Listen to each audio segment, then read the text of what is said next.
Life আরম্ভ হয়ে গেছে। শুভরাত্রি।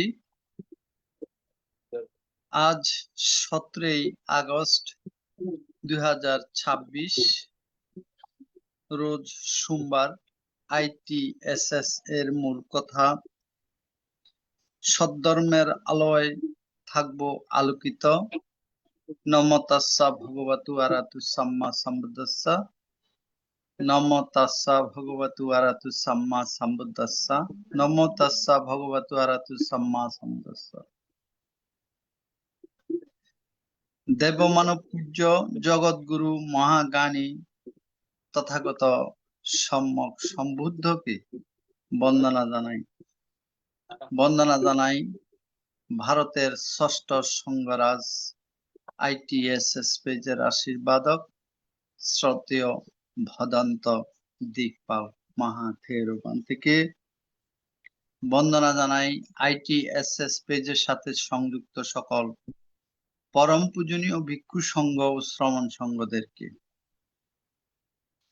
আজকে শ্রদ্ধেয় ভদন্ত শুদ্ধানন্দ মহাথেরো ভান্তের ধর্মদেশনা শ্রবণ করার জন্য যারা জুমে সংযুক্ত হয়েছেন, আপনাদের সকলের প্রতি রইল শুভেচ্ছা ও অভিনন্দন।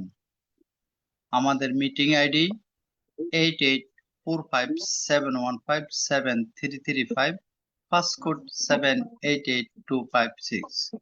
এখন মঙ্গলাচরণ পূজনীয় আশীর্বাদক ভান্তের মাধ্যমে মঙ্গলাচরণে অংশ নেবেন ভারতের ইনসাইট মেডিটেশন সেন্টারের শ্রমণ সংঘগণ।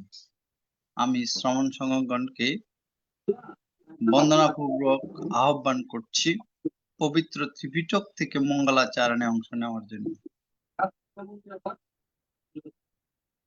বন্দনা।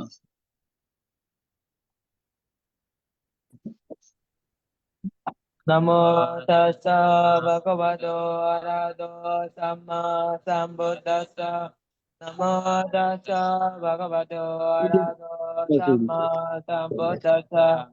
নমো তাস্সা ভগবতো আরহাতো Samaa সম্বুদ্ধাস্সা।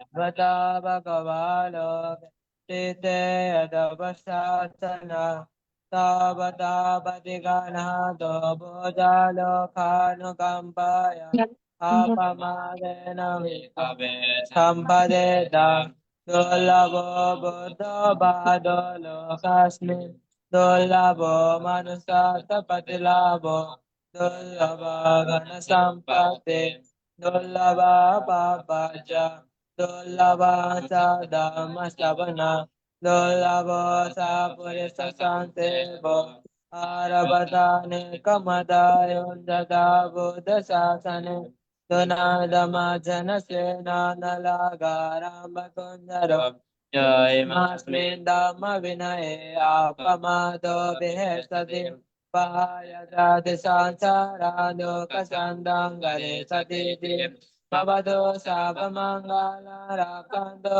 शापदेवता Sababudhanubbhavena sada deva bandade Bhavado sabamangala rakanto sabadevata Sabadhammanubbhavena sada deva bandade Bhavado sabamangala rakanto sabadevata Sabba sanganubbhavena sada deva bandade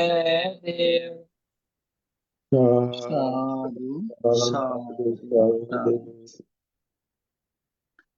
এখন পঞ্চশীল প্রার্থনা। মহান সংঘের নিকট পঞ্চশীল প্রার্থনা করছেন প্রবাসী উপদেষ্টা ধর্মদর্শী বড়ুয়া মহোদয়। দাদাকে নমস্কার জানাচ্ছি। ধন্যবাদ দাদা।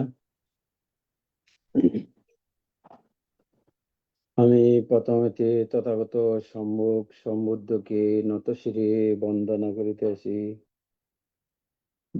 করিতে আসি ITSS আশীর্বাদক বড়বান থেকে বন্দনা করিতে আসি। আরো অন্যান্য ভিক্ষু সংঘ থাকলো বন্দনা করিতে আসি। আরো আজকার ধর্মদেশকগণ থেকে বন্দনা করিতে আছি। আইটিএসের সকল সদস্যবৃন্দকে নমস্কার ও ধন্যবাদ দিয়ে সবার পক্ষ থেকে আমি পঞ্চশীল প্রার্থনা করিতেছি।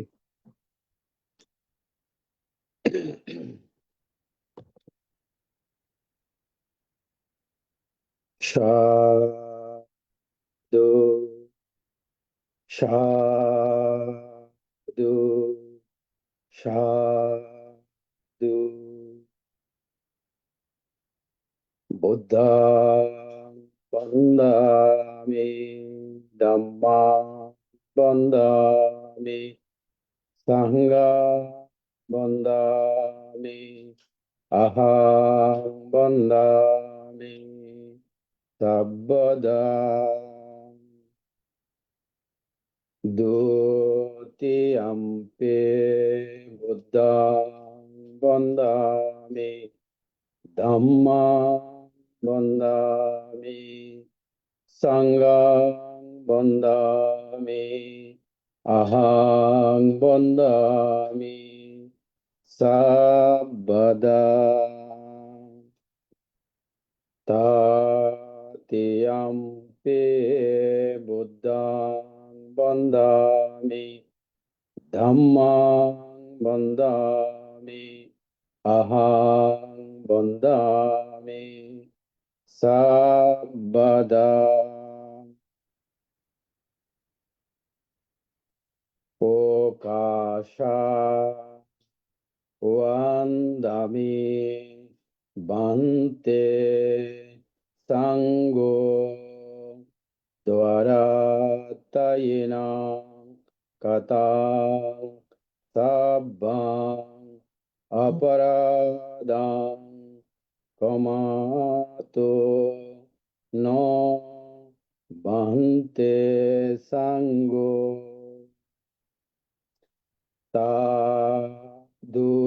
দ্বিতীয়ম্পি ওকাসা ওয়ান্দামি বান্তে সাঙ্গো দ্বারাতায়েনা কাতাং সাব্বাং অপরাধাং ক্ষমাতো ন বান্তে সাঙ্গো। তৃতীয়ম্পি ওকাসা ওয়ান্দামি বান্তে সাঙ্গো দ্বারাতায়েনা কাতাং সাব্বাং অপরাধাং ক্ষমাতো ন বান্তে সাঙ্গো। ওকাসা মায়াং বান্তে তিসরণেনা সাহা পাঞ্চশীলাং ধাম্মাং ইয়াসামি অনুগহঙ্গত্বা শিলাং দেতা মে ভান্তে। দ্বিতীয়ম্পি মায়াং বান্তে তিসরণেনা সাহা পাঞ্চশীলাং ধাম্মাং ইয়াসামা অনুগহঙ্গত্বা শিলাং দেতা মে ভান্তে। তৃতীয়ম্পি মায়াং বান্তে তিসরণেনা সাহা পাঞ্চশীলাং ধাম্মাং ইয়াসামি অনুগহঙ্গত্বা শিলাং দেতা মে ভান্তে। এখন পঞ্চশীল প্রদান। পঞ্চশীল প্রদান করার জন্য বন্দনা জ্ঞাপন করছি। ভারতের ষষ্ঠ সঙ্গরাজ পূজনীয় আশীর্বাদক ভান্তে পঞ্চশীল সহ 10 মিনিট ভাবনা পরিচালনা করার জন্য পূজনীয় ভান্তের পদমূলে বন্দনা জ্ঞাপন করছি। यमहं वदामि तं वदेता समावन्ते नमो तस्स भगवतो अरहतो सम्मा सम्बुद्धस्स नमो तस्सा भगवतो अरहतो सम्मा सम्बुद्धस्सा नमो तस्सा भगवतो अरहतो सम्मा सम्बुद्धस्सा नमो तस्सा भगवतो अरहतो सम्मा सम्बुद्धस्सा बुद्धं शरणं गच्छामि बुद्धं शरणं गच्छामि धम्मं शरणं गच्छामि धम्मं शरणं गच्छामि संघं शरणं गच्छामि संघं शरणं गच्छामि द्वितीयम्पि बुद्धं शरणं गच्छामि द्वितीयम्पि बुद्धं शरणं गच्छामि द्वितीयम्पि धम्मं शरणं गच्छामि द्वितीयम्पि धम्मं शरणं गच्छामि द्वितीयम्पि संघं शरणं गच्छामि द्वितीयम्पि संघं शरणं गच्छामि तृतीयम्पि बुद्धं शरणं गच्छामि तृतीयम्पि बुद्धं शरणं गच्छामि तृतीयम्पि धम्मं शरणं गच्छामि तृतीयम्पि धम्मं शरणं गच्छामि तृतीयम्पि संघं शरणं गच्छामि तृतीयम्पि संघं शरणं गच्छामि शरणगमनं सम्पूर्णं समावन्ते पाणातिपाता वैरमणि सिक्खापदं समादयामि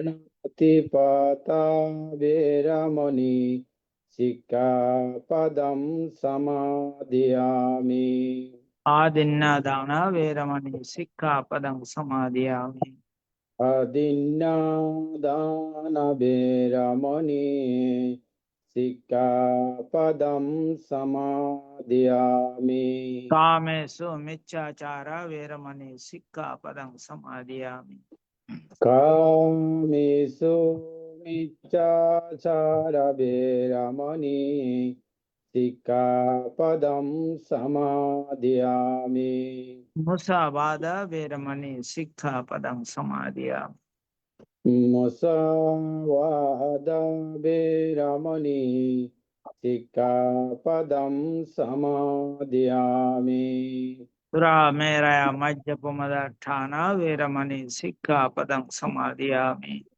सुरामेरये मज्जिपमादट्टान वैरमणि सिक्खापदं समादयामि साधु साधु इमं तिसरणेन सद्दिं पंचशीलं धम्मं साधुकं सुरक्षितं कृत्वा प्रमादेन शीलं सम्पदेथा समावन्ते शीलेन सुगतिं हन्ति शीलेन भुगसम्पदा शीलेन निभृतिं हन्ति तस्मात् शीलं विशोधये साधु সাধু साधु সাধু সাধু বন্দে বন্দনা साधु मंगल भक्त समावन्ते সদ্ধর্ম প্রাণ উপাসক উপাসিকা বৃন্দ, আপনারা শিলে প্রতিষ্ঠিত হয়েছেন। চলুন এখন আমরা 10 মিনিট আনাপানের সাথে ভাবনার অভ্যাস করি। আমাদের উদ্দেশ্য আমাদের চিত্তের একাগ্রতা সাধন এবং চিত্তের পবিত্রতা সাধন। চিত্তের একাগ্রতা এবং পবিত্রতা ছাড়া নির্বাণের পথে অগ্রসর হওয়া যায় না। কি করে ভাবনা করতে হবে সেটা আমাদের জানা প্রয়োজন। প্রথমে চোখ বন্ধ করতে হবে, বাম হাতের উপরে ডান হাত রেখে সুখাসনে বসতে হবে, কোমর ঘাড় মেরুদণ্ড সিধা করে বসতে হবে। এবার নাসিকার অগ্রভাগে যেখানে শ্বাস প্রশ্বাসে ক্রিয়া অনুভূত হচ্ছে সেখানে মনটাকে স্থাপন করতে হবে। শ্বাস আসলে আসছে বলে জানা, শ্বাস গেলে গেছে বলে জানা, এটাই হচ্ছে আমাদের কাজ। এই কাজ খুব মনোযোগ সহকারে করতে হবে। জন্মের পর থেকে এই শ্বাস প্রশ্বাসে ক্রিয়া চলছে, মৃত্যুর পূর্বক্ষণ পর্যন্ত এই শ্বাস প্রশ্বাসে ক্রিয়া চলতে থাকবে। কিন্তু আমরা কখনো এটাকে বিশেষভাবে দেখিনি। এখন আমরা এটাকে বিশেষভাবে দেখব। শ্বাস আসলে আসছে বলে জানবো, শ্বাস গেলে গেছে বলে জানবো। ডান নাসিকা দিয়ে শ্বাস আসলে ডান নাসিকা দিয়ে শ্বাস আসছে জানবো, ডান নাসিকা দিয়ে শ্বাস গেলে ডান নাসিকা দিয়ে শ্বাস যাচ্ছে জানবো। অনুরূপ ভাবে বাম নাসিকা দিয়ে শ্বাস এলে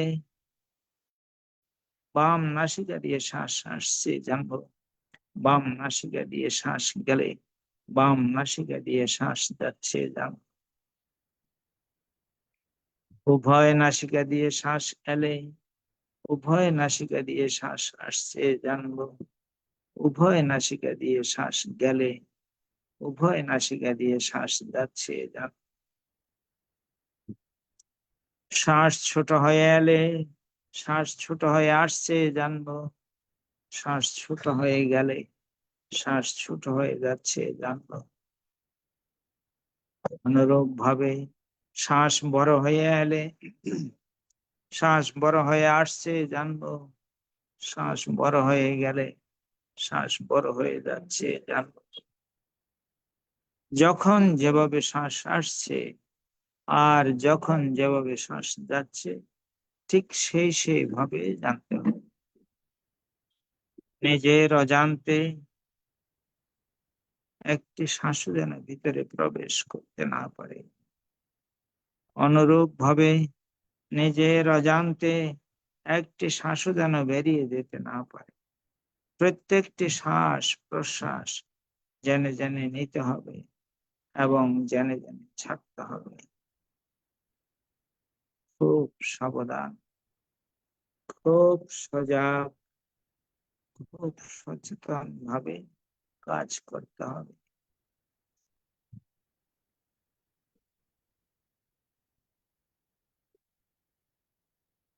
মনের স্বভাব বড়ই চঞ্চল, বড়ই চপল, এক জায়গায় থাকতে চায় না। কখনো অতীতের দিকে আবার কখনো ভবিষ্যতের পরিকল্পনায় চলে যায়। সকল অবস্থাতে খুব শান্ত মনে জানতে হবে মনটাকে যে কাজ দিয়েছিলাম সেই কাজে তো নেই। এটা জানার সঙ্গে সঙ্গে মন আবার তার নিজের কাজে চলে আসে। এইভাবে মন বারবার চলে যাবে। খুব শান্ত মনে সেই মনকে নিয়ে আসতে হবে এইভাবে কিছুক্ষণ চলার পরে মন ধীরে ধীরে অনেকটা শান্ত হয়ে আসবে। খুব সাবধান, খুব সজাগ, খুব সচেতন ভাবে এই কাজ করতে হবে।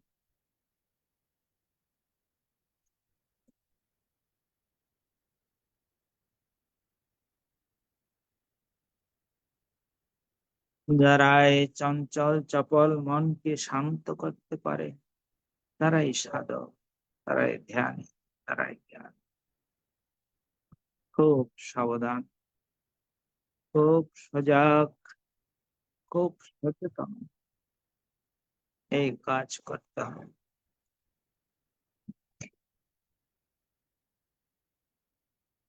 যারা যথাযথভাবে এই শ্বাস প্রশ্বাসের ক্রিয়াকে জানতে পারে, সফলতা তাদের আসবেই, সফলতা আসবেই, সফলতা আসবেই।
ভবতু সর্বমঙ্গলং রক্ষন্তু সর্বদেবতাম সর্ববুদ্ধানুভাবেন সদা সত্ত্বে ভবন্তু তে। भवतो सब्ब मंगलं रक्षन्तु सब्ब देवतां सब्ब धम्मानुभावेन सदा सत्ते भवन्तु ते भवतु सब्ब मंगलं रक्षन्तु सब्ब देवतां सब्ब संघानुभावेन सदा सत्ते भवन्तु ते ते। সাধু সাধু সাধু। সাধু সাধু পূজনীয় আশীর্বাদক ভান্তে এতক্ষণ পর্যন্ত মঙ্গলাচরণ পঞ্চশীল প্রদান 10 মিনিট ভাবনা পরিচালনা করেছেন। পূজনীয় ভান্তের নিরোগ দীর্ঘায়ু এবং সুস্বাস্থ্যতা কামনা করছি এই ITSS পরিবারের পক্ষ থেকে। বন্দনা ভান্তে। সাধু সাধু, মঙ্গল হোক, সবাই ভালো থাকুন এই কামনা। সাধু।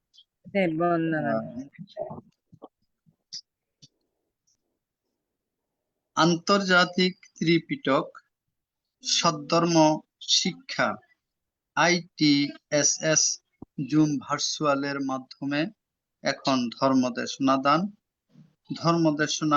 দান করছেন বাংলাদেশ সংঘরাজ ভিক্ষু মহাসভার প্রাক্তন যুগ্ম মহাসচিব শ্রদ্ধেয় ভদন্ত শুদ্ধানন্দ মহাথেরবান্তে, বড়হাতিয়া বুদ্ধিনিকেতন বিহার, লোহাগড়া, চট্টগ্রাম। পূজনীয় ধর্মদেশক ভান্তে আজকে 188তম পর্বে আলোচনা করবেন পবিত্র ত্রিপিটক থেকে অঙ্গুত্তর নিকায়ে চতুর্থ নিপাতে আলোচনা করবেন। আমি পূজনীয় ভান্তেকে বন্দনা সহ পূজা জ্ঞাপন করছি আজকের ধর্মদেশনা দান অনুষ্ঠানে অংশগ্রহণ করার জন্য। বন্দনা ভান্তে।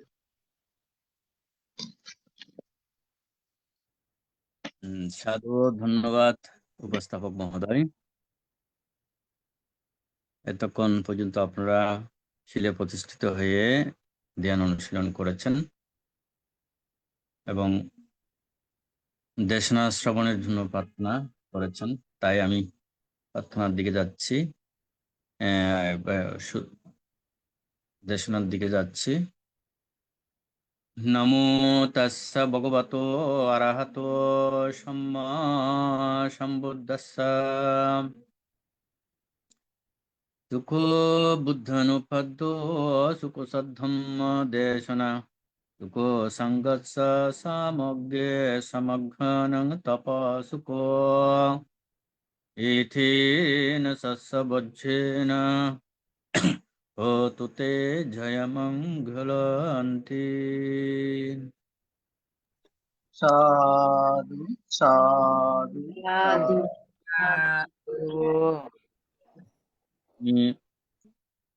সর্বপ্রথম মহাকারণিক তথাগত জগৎ পূজ্য ত্রিলোক শ্রেষ্ঠ, যার ধর্মবাণী 10 সহস্র চক্র বলা যেতে সক্ষম, সেই মহাকারণিক বুদ্ধকে বন্দনা। অতঃপর তাহার ধর্ম যে 84,000 ধর্মের স্কন্ধ, 21,000 সূত্র, 21,000 বিনয়, 42,000 অভিধর্ম, সেই ধর্মের প্রতি শ্রদ্ধা এবং গারবতা প্রদর্শন করছি। মহান সংঘ সেই 2,500 বছর পূর্ব থেকে বুদ্ধের এই বাণী প্রচার প্রসারতায় যারা অগ্রণী ভূমিকা রেখেছেন, শাসন সদ্ধর্মের দ্বারক বাহক, সেই মহান সংঘের প্রতি শ্রদ্ধা বন্দনা নিবেদন করছে। ITSS জুম লাইভ প্রোগ্রামের প্রতি দিনের ধারাবাহিকতায় আমাদের 12টিও ষষ্ঠ সংগ্রাস, মহামান্য ষষ্ঠ সংগ্রাস দিকপাল ভান্তের প্রতিও বন্দনা।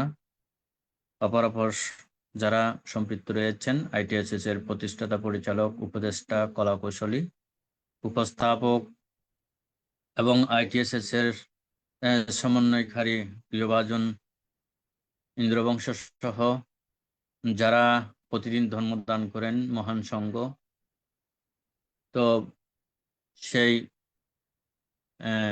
আলোচক বৃন্দের প্রতিও শ্রদ্ধা প্রদর্শন করছি এবং পুণ্যদান আশীর্বাদ প্রদান করছি আমার অনুজ যারা রয়েছেন এবং দেশ বিদেশে যারা সম্পৃক্ত হয়ে প্রতিদিন ধর্মকথা শ্রবণ করছেন মহান সংঘের কাছ থেকে আমাদের উপাসক উপাসিকা সকলের প্রতি মৈত্রীপূর্ণ আশীর্বাদ দান করছি এবং এই ত্রৈমাসিক বসবাস যাপনে যারা প্রতি অমাবস্যা পূর্ণিমা অষ্টমীতে অষ্টাঙ্গ উপবাস গ্রহণ করে পরিশুদ্ধ পরিশীলিত জীবন লাভের পথ্যে প্রতিষ্ঠান করে রয়েছেন বা অধিষ্ঠান করছেন, সকলের প্রতি আবারও পুণ্যদান এবং আশীর্বাদ প্রদান করছি। এবং আজকের আলোচনার বিষয়ে আমাদের উপস্থাপক মহোদয় কবির সিংহ উপস্থাপন করেছেন। আমি ধারাবাহিকভাবে সূত্র পিটকের অঙ্গুত্তর নিকায়ের চতুর্থ নিপাত থেকে আলোচনা করে আসছি।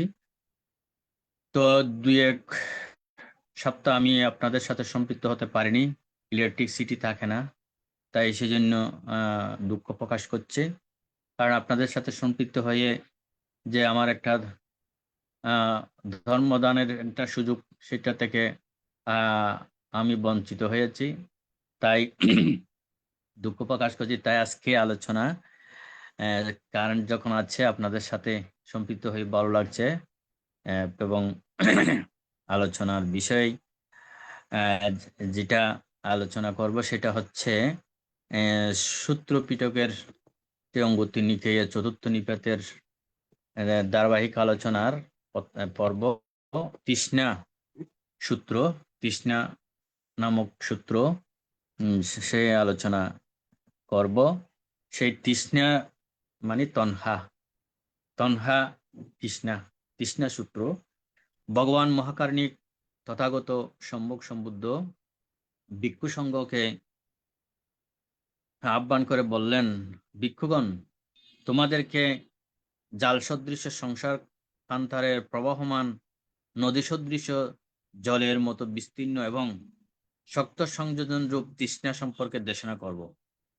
বুদ্ধ বললেন ভিক্ষু সংঘকে আহ্বান করে যে জাল সদৃশ, জালের মতো সংসার কান্তার প্রবাহমান নদী সদৃশ জালের মতো বিস্তীর্ণ ও শক্ত সংযোজন সেই তৃষ্ণা সম্পর্কে দেশনা করব, যাতে এই জগতে আবৃত আক্রান্ত দড়ির গোলকের মতো জড়িত, ব্রণীর মতো আচ্ছাদিত এবং মুঞ্জুগাসের মতো মোচড়ানো, এবং যার কারণে অপায় দুর্গতি, বিনিপাত এবং এই সংসার চক্র অতিক্রম করা যায় না, তা তোমরা শ্রবণ করো, উত্তম রূপে মনোনিবেশ করো।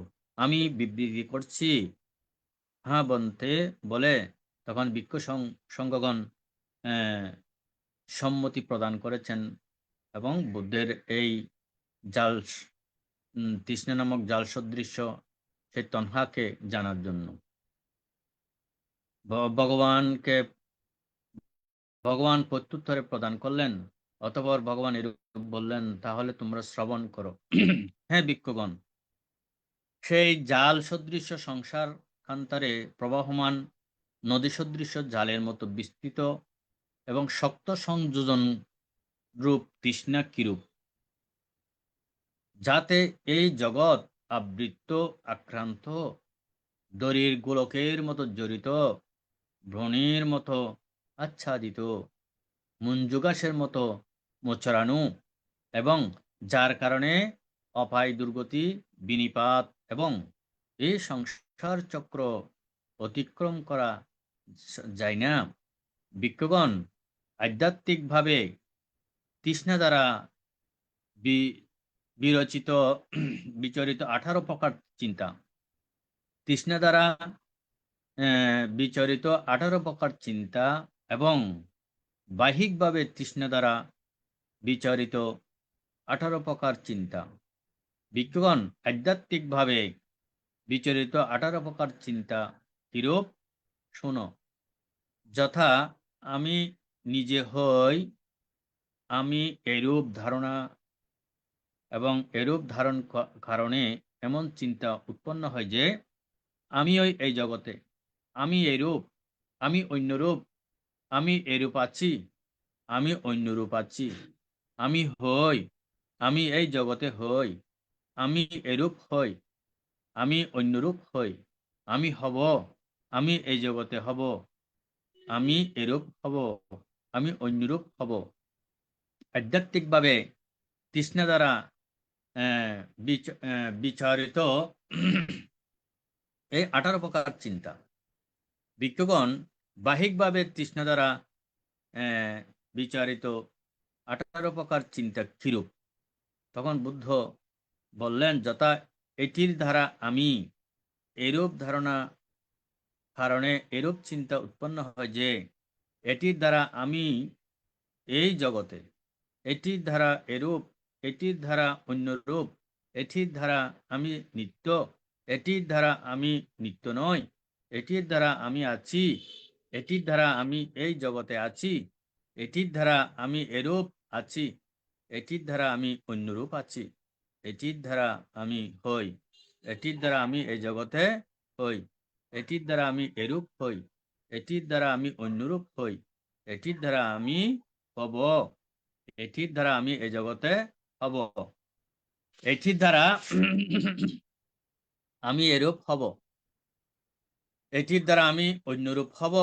বাহিকভাবে তৃষ্ণা দ্বারা বিচারিত এই 18 প্রকার চিন্তা, এটি আধ্যাত্মিক তৃষ্ণা দ্বারা বিচারিত 18 প্রকার চিন্তা এবং বাহিক দ্বারা তৃষ্ণা দ্বারা বিচারিত 18 প্রকার চিন্তা। ভিক্ষুগণ এগুলোকে বলা হয় তৃষ্ণার দ্বারা বিচারিত 36 প্রকার চিন্তা। এইভাবে অতীতে তৃষ্ণা দ্বারা বিচারিত 36 প্রকার চিন্তা, ভবিষ্যতের তৃষ্ণা দ্বারা বিচারিত 36 প্রকার চিন্তা এবং বর্তমানীয় তৃষ্ণা দ্বারা বিচারিত 36 প্রকার চিন্তা, এরূপে 108 প্রকার চিন্তা তৃষ্ণা দ্বারা বিচারিত চিন্তা হয়। ভিক্ষুগণ এটি সেই জাল সদৃশ সংসার, কান্তারে প্রবাহমান নদী সদৃশ্য জালের মতো বিস্তীর্ণ এবং শক্ত সংযোজন রূপ তৃষ্ণা, যাতে এই জগতে আবৃত আক্রান্ত দড়ির গোলকের মতো জড়িত ব্রণে আচ্ছাদিত মঞ্জুগাসের মতো মোছারানো এবং যার কারণে অপায় দুর্গতি, বিনিপাত ও সংসার চক্র অতিক্রম করা যায় না। শ্রদ্ধাবান উপাসক উপাসিকা শ্রোতা মণ্ডলী, যেই তৃষ্ণার কথা বলা হয়েছে, আমরা সচরাচর বলে থাকি আমাদের দুঃখের কারণ হচ্ছে, আমরা এমনিতে বলে থাকি তৃষ্ণা। এখন এই সেই তৃষ্ণার কথা বুদ্ধ বাহ্যিকভাবে এবং আধ্যাত্মিকভাবে এবং সেই বাহ্যিক এবং আধ্যাত্মিকভাবে 36 চিন্তা 108 প্রকার তৃষ্ণার দ্বারা বিচরিত। ওই যেটা বলা হয়েছে, আমি এই কারণে হয়েছি, এটা আমার, এই কারণের মাধ্যমে আমি, এভাবে আমার জন্ম হয়েছে, এভাবে আমার, সব দিকে শুধু আমার আমার আমার, এই ধারণা থেকে, এই চিন্তা থেকে আমরা মুক্ত হতে পারি না বলেই বুদ্ধ ভগবান ভিক্ষুগণকে বললেন যে নদী যেমন জালের মতো বিস্তীর্ণই থাকে, সেই জালের মতো আমাদের এই জন্মস্রোত, আমরা পতিত হয়ে এবং জন্মান্তর সংসার কান্তরে মুক্ত হতে পারি না এবং অপায় দুর্গতি থেকে মুক্ত হতে পারি না। যেমন দড়ি, এই যে আমরা দড়ি যেমন দেখি যে দড়ি পেঁচানো, একটা দড়ির মধ্যে শত শত ক্ষুদ্র ক্ষুদ্র আঁশ বা দড়ির অংশ, ক্ষুদ্র ক্ষুদ্র অংশ যেমন পেঁচানো থাকে গোলকার মতো করে, সেই দড়ির মতো আমাদের সংসারটা পেঁচানো। বুদ্ধ এটা বুঝাতে চেয়েছেন। এবং মঞ্জুগাসের মতো মোছড়ানো, মঞ্জুগাস হয়তো অনেকেই চিনেন বা অনেকে চিনেন না। মঞ্জুগাস এক ধরনের ঘাস, ওই ঘাসও মানে মোছড়ানো এক ধরনের ঘাসের সাথে তুলনা করা হয়েছে এবং ব্রণের মতো আচ্ছাদিত। আমাদের যে এই যে মুখমণ্ডলে এক ধরনের সময়ে বয়স সন্ধিক্ষণে দেখা যায় যে আমরা ব্রণ বলি, সেই ব্রণের মতো আচ্ছাদিত বলা হচ্ছে এই সংসার জগৎ বা এই সংযোজনগুলো। তো এই সংযোজনগুলো হচ্ছে 108 প্রকার, 330, যে 330-এ 108 প্রকার তৃষ্ণা। এই তৃষ্ণাগুলো আমাদেরকে জন্মান্তর পরিভ্রমণ করাচ্ছে এবং অপায় দুর্গতি দিয়েও যেতে হচ্ছে। সেটা কিন্তু আমরা দেখি না বা উপলব্ধি করতে পারি না, এবং সেই দেখার মতো আমাদের মাঝে সেই চক্ষু নেই। সেই চক্ষু না থাকার কারণে আমরা এই জন্মের পরিধি বা জন্মের সেই হেতু আমরা উৎপাদন করে করে রয়েছি, যে আমার স্ত্রী পুত্র, আমার স্বামী, আমার জ্ঞাতি স্বজন, আমার প্রিয়জন এবং আমার এই ধন সম্পদ, আমার গাড়ি বাড়ি। একটু যদি লোকীয় দৃষ্টিতে যদি চিন্তা করা হয়, যে লোকীয় দৃষ্টিতে যদি চিন্তা করা হয়, দেখেন আমরা মানুষের এত অঢেল ধন সম্পত্তি আছে, তারপরও কিন্তু দেখেন যে আরো চাই আরো চাই। আজ আমাদের দেশের প্রেক্ষাপটের কথাও যদি চিন্তা করা হয়, যে আজকে যার আছে অঢেল ধন সম্পদ, সেই তৃষ্ণার জাল ঢাকা, চিটাগাং, এই বিভিন্ন সিটিতে, বিভিন্ন জনপদে এই যে বিল্ডিং বা ঘরবাড়ি অট্টালিকা আছে, আবার দেখা যায় বিভিন্ন দেশেও আছে, Europe, America, middle east, Singapore, Malaysia, বিভিন্ন দেশে কি করেছে, অট্টালিকার পাহাড় করে রেখেছে। এই কথাগুলো তো শুধু আমাদের জন্য না, বুদ্ধ মানুষের জন্য কথাগুলো বলেছেন বিদায় আমি উদাহরণটা এখানে উপস্থাপন করছি। এভাবে হয়তো আপনি, আমি বা অন্যান্য জন আমরা তো বানতে চাই না, বা আমরা তো এই ধরনের আহ, এই আমরা তো করি না। হ্যাঁ, আমরা তো বুদ্ধ ভগবান তো বলছেন যে মানুষের জন্য এই কথাগুলো, এই দেশনাগুলো, যে মানুষ কিভাবে অপায় দুর্গতি থেকে মুক্ত হতে পারে না, এই কারণেই ওই যে তৃষ্ণা জালের মোচারানো মোচারানো রশির মতো মোচারানো গোলক রশির মতো আছে। এভাবে এই যে যারা আজকে তৃষ্ণার কারণে এগুলো করেছে, দেশের অধিকাংশ মানুষ আসছে, কষ্ট পাচ্ছে, দুঃখ পাচ্ছে, কেন? যে ওই তৃষ্ণা, কিছু মানুষের অবিদ্যা, তৃষ্ণার কারণে এই যে আজ দেশব্যাপী অশান্তির কারণ হয়ে দাঁড়িয়েছে। এই তৃষ্ণা থেকে সে কিভাবে মুক্ত হবে? সে তো অপায়ে তো যাবে, দুর্গতিতে যাবে, কিন্তু কিভাবে মুক্ত হবে? তো এইভাবে যে যারা তৃষ্ণাকে কমাতে পেরেছেন এবং আধ্যাত্মিকভাবে বা বাহ্যিকভাবে বা নিজের মনের সেই তৃষ্ণাকে যারা কমাতে সক্ষম হয়েছেন, তাদের জন্ম পরিধি তারা কমাতে পারবেন। আর না হয় এই যে এইভাবে কত সম্পদ ধন হলে মানুষ সুখী হতে পারে বা মানুষ বেঁচে থাকতে পারে? কেউ তো চিরজীবন বেঁচে থাকবে না, সবাইকে তো চলে যেতে হবে, সবাইকে তো মরতে হবে। এই কথা তো বুঝে না। কে বুঝে না? ওই অবিদ্যা নামক তৃষ্ণা বুঝে না। সেই অবিদ্যা নামক তৃষ্ণা না বোঝার কারণে যে আজকে এই তৃষ্ণার জাল এবং তৃষ্ণার নদী সদৃশ্য সেই তৃষ্ণার জালে বিস্তীর্ণ হয়ে শুধু সংযোজনের উপর সংযোজন সৃষ্টি করে যে মানুষ মেলুকলতার মতো সেই তৃষ্ণাকে বর্ধিত করছে। তো এটা বুদ্ধ চক্ষু ভগবান দেখেছেন বলেই, বুদ্ধ দেখেছেন বলেই, বুদ্ধ চক্ষু দিয়ে দেখেছেন বলেই, সামন্ত চক্ষু দিয়ে দেখেছেন বলেই, প্রজ্ঞা চক্ষু দিয়ে দেখেছেন বলেই বুদ্ধ এই কথাগুলো আমাদের জন্য বলেছেন। তাই উপাসক উপাসিকা, শ্রোতা মণ্ডলী, যে এই তৃষ্ণা কত প্রকারের তৃষ্ণা, যে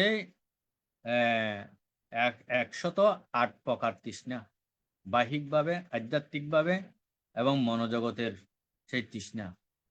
এবং আমরা সেই তৃষ্ণার জাল যদি ছিন্ন করতে না পারি, এবং তৃষ্ণার জাল যদি ছিন্ন করা না যায়, তাহলে তো আমরা দুঃখ থেকে মুক্ত হতে পারবো না। এই জন্যই ওই যে মরণের স্মৃতি গাথার মধ্যে আমরা হয়তো শুনে থাকি বা বলে থাকি, আমাদের শ্রদ্ধাবান উপাসক উপাসিকাদের জ্ঞাতার্থে এই যে বলে থাকি যে সংসারে সেজে রত থাকুন নিজ কাজে, জলযথা পদ্মমাঝে পরস্মৃতি মরণং। এই সংসার করেছেন, রচনা করেছেন, ঠিক আছে, সংসার হয়েছে, স্ত্রী পুত্র বা সন্তান সন্ততি বা ধন সম্পদ টাকা পয়সা হয়েছে, কিন্তু এটাও হয়েছে একমাত্র তৃষ্ণার কারণে, প্রাপ্তির কারণে, পাওয়ার আশা আকাঙ্ক্ষা ছিল বলে হয়েছে। কিন্তু ওইটাতে ডুবে থাকলে আপনাকে কখন মুক্ত করবেন, কখন আপনি তৃষ্ণার জাল ছিন্ন করবেন? কারণ একদিন তো চলে যেতে হবে, এটাই সত্য। এই কঠিন সত্যকে যিনি উপলব্ধি করতে পারবেন, তিনি অবশ্যই সংসারে সেই আর ওই ডুবে থাকবেন না।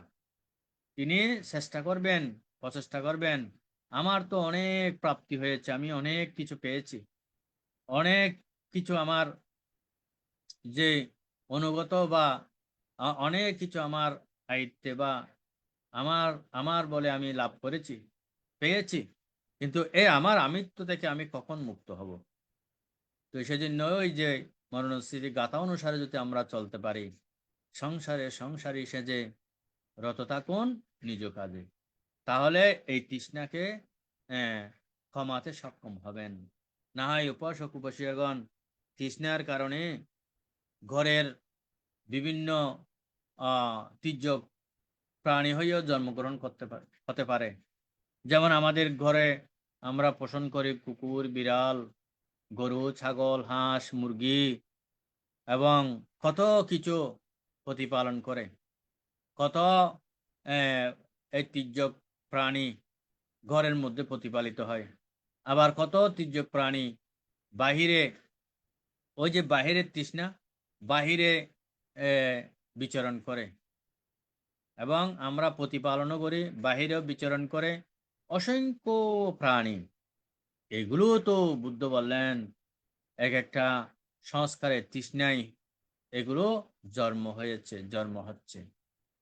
এই কর্মসংস্কারে, কর্মের কারণে এই জন্মগুলো হচ্ছে। তো সেজন্যই যদি জ্ঞান হয়, জ্ঞানচক্ষু উৎপত্তি হয় বা প্রজ্ঞাচক্ষু যদি একটু উৎপত্তি হয়, তাহলে জ্ঞান দিয়ে যদি এই সংসার স্রোতকে যদি কমাতে চেষ্টা করেন, তাহলে এই সংসার স্রোত কমাতে পারবেন। এই কথাগুলো বুদ্ধ ভগবান ভিক্ষু সংঘকে উপলক্ষ করে বলেছেন ঠিকই, কিন্তু এগুলো আমাদের মানব সত্ত্বগানের জন্য, মানবের জন্য যে একান্ত প্রয়োজন এগুলো অনুসরণ করা। তো বলতে পারেন, বান্তে আপনাদের মধ্যে কি তৃষ্ণা নাই?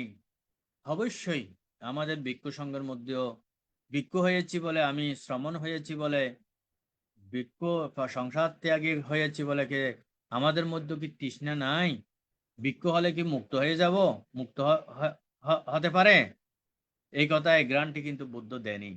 এই জন্য বুদ্ধ ভিক্ষু সংঘকে আহ্বান করে বলছেন যে তৃষ্ণা হচ্ছে জাল সদৃশ্য, এবং নদীর এই জালের মতো। নদীর যেভাবে চারিদিকে ছড়িয়ে আছে, একটা নদী থেকে আরেকটা, আরেকটা থেকে আরেকটা, আরেকটা থেকে আরেকটা শাখা বড় নদীতে বড় নদী সাগর থেকে নদী থেকে এই সরা এইভাবে বা এইভাবে জাল নদীর যেমন তৃষ্ণাও সেরকম বলা হয়েছে। তো সেই জন্য বলছে আমরা সংসার ত্যাগ করে এসেছি বা বৈরাগ সাধন করার জন্য এসেছি। তা আমাদের মধ্যে যদি চেষ্টা প্রচেষ্টা না থাকে, তৃষ্ণায় যদি ডুবে থাকা হয়, তাহলে সেই ভিক্ষু হোক, শ্রমণ হোক বা গৃহী হোক, কেউ তো এই মুক্ত হতে পারবে না। বুদ্ধ ভগবান তো তৃষ্ণার জালে আটকা না থাকার জন্য সবাইকে এই উপদেশটা দিয়েছে। তো সেজন্যই এটা চেষ্টা যদি প্রচেষ্টা যদি না থাকে কমানোর জন্য, তাহলে সংসার বৈরাগী হইও বা সংসার ত্যাগী হইও মুক্তির দ্বার প্রান্তে পৌঁছা যাবে না। এই জন্য ভগবান ভিক্ষু সংঘকে আহ্বান করে এই কথাগুলো সরাসরি ভিক্ষু সংঘকে উপলক্ষ করে বলেছেন। তো এদিকে ভিক্ষু সংঘকে বলেছেন, আর আমাদের সাধারণ মানুষের জন্য বা সাধারণ পাবলিকের জন্য এটা যদি চিন্তা করা হয়, কত তৃষ্ণা, ওইটা থেকে কিভাবে মুক্ত হওয়া যায়, এই বুদ্ধের উপদেশ বাণীগুলো যদি হৃদয়ঙ্গম করা যায়, শ্রবণ করে হৃদয়ঙ্গম করা যায়। যদিও ভিক্ষু সংঘকে উপলক্ষ করে বলেছেন বুদ্ধ, মানে তৃষ্ণা নামক সূত্রটা, আমাদের মানুষের জন্য তো এগুলো শোনা একান্ত প্রয়োজন। কারণ সবাই তো মুক্ত হতে চায়। এই যে দুঃখ, সেটা তো এখানে ওই সবার জন্য সমান, কিন্তু দুঃখ পরিমুখ করার জন্য সবাই তো চেষ্টা করে না। তো যারা চেষ্টা করেন তারাই দুঃখ মুক্ত হতে পারেন। কারণ এই চতুরার্য সত্যের সেই সত্যটা সবার জন্য সমান। এখানে আমরা হয়তো ভাবি বুদ্ধের উপদেশ বাণীগুলো আমরা বৌদ্ধদের জন্য না, সমগ্র মানুষের জন্য। দুঃখ নাই কার কাছে, এবং দুঃখ যে কারণ হচ্ছে না কার কাছে। তো যারা অন্ততপক্ষে ভগবান বুদ্ধের এই বাণীকে অনুসরণ করছেন বা শুনতে পাচ্ছেন, তারা অনেকটা ভাগ্যবান বলতে হবে।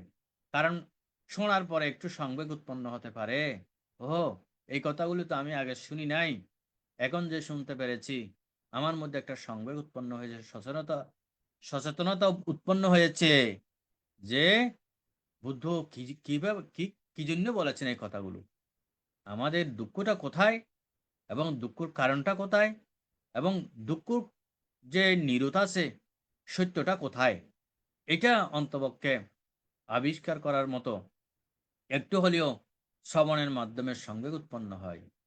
এবং মণিকোঠায় যদি রেখাপাত উৎপন্ন হয়, তাহলে তিনি চেষ্টা করবেন কোথায় দুঃখ, কোথায় দুঃখের কারণ, কোথায় দুঃখ নিরোধ, কোথায় দুঃখ নিরোধের উপায়। আমরা হয়তো দুঃখ পেলে একে অপরকে দোষারোপ করি, তোমার কারণে হয়েছে, তোমার জন্য হয়েছে, তুমি এইভাবে করেছ, তোমার কারণে আমি এত দুঃখ পাচ্ছি। এই তো আমরা হয়তো অনেক সময় অপরের উপর ছাপিয়ে দিয়ে ওই পার পেতে চাই। কিন্তু না, বুদ্ধ বললেন কোনো বিষয় কার্যকারণ ছাড়া হয় না, মানে হেতু ছাড়া হয় না। হেতু আছে বলেই সে এর সাথে আমার সম্পৃক্ততা আছে বলেই হয়তো এভাবে ওর মাধ্যমে বা ওর ওর উপলক্ষ করে আমি পেয়েছি, এটা বুঝতে হবে। তো হেতু আছে বলে আমি পেয়েছি, না হয় কিন্তু আমরা কি করি, আমরা সাধারণ পৃথকজন যারা, তারা কি করে অন্যজনকে চাপিয়ে দেয়, তোমার কারণে হয়েছে, তোমার জন্য হয়েছে, এরকম বলে বলে আমাদের এই জীবন অতিবাহিত হচ্ছে, এই জীবন আমরা পরিচালিত করছি। কারণ আমাদের মধ্যে সেরকম এবং জ্ঞান বা প্রজ্ঞা উৎপন্ন হচ্ছে না বলে আমরা একে অপরকে এই যে দোষারোপ করে, নিন্দা সমালোচনা করে, পরচর্চা করে আমাদের জীবন মানে আমরা অতিবাহিত করে চলেছি। কিন্তু জ্ঞানে নিজের জ্ঞান উৎপন্ন করে এবং প্রজ্ঞা দিয়ে যদি দর্শন করা হয়, নিশ্চয়ই এর পিছনে কোনো একটা হেতু আছে। তবে সেই স্তরে জ্ঞানে হতে হবে, বা প্রজ্ঞা উৎপন্ন করতে হবে, তাহলেই বুঝতে পারবে, না হয় কখনো সম্ভব না।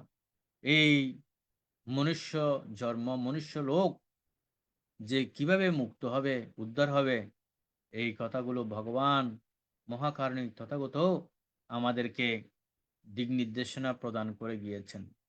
তাই শ্রদ্ধাবান উপাসক উপাসিকা শ্রোতা মণ্ডলী, এই 108 প্রকার তৃষ্ণা আহ, যে আমাদের মধ্যে বিদ্যমান রয়েছে, এটা যদি আমরা অনুসন্ধান করি, তাহলে আমাদের মধ্যে অনেক জ্ঞান হবে, অনেক প্রজ্ঞা হবে।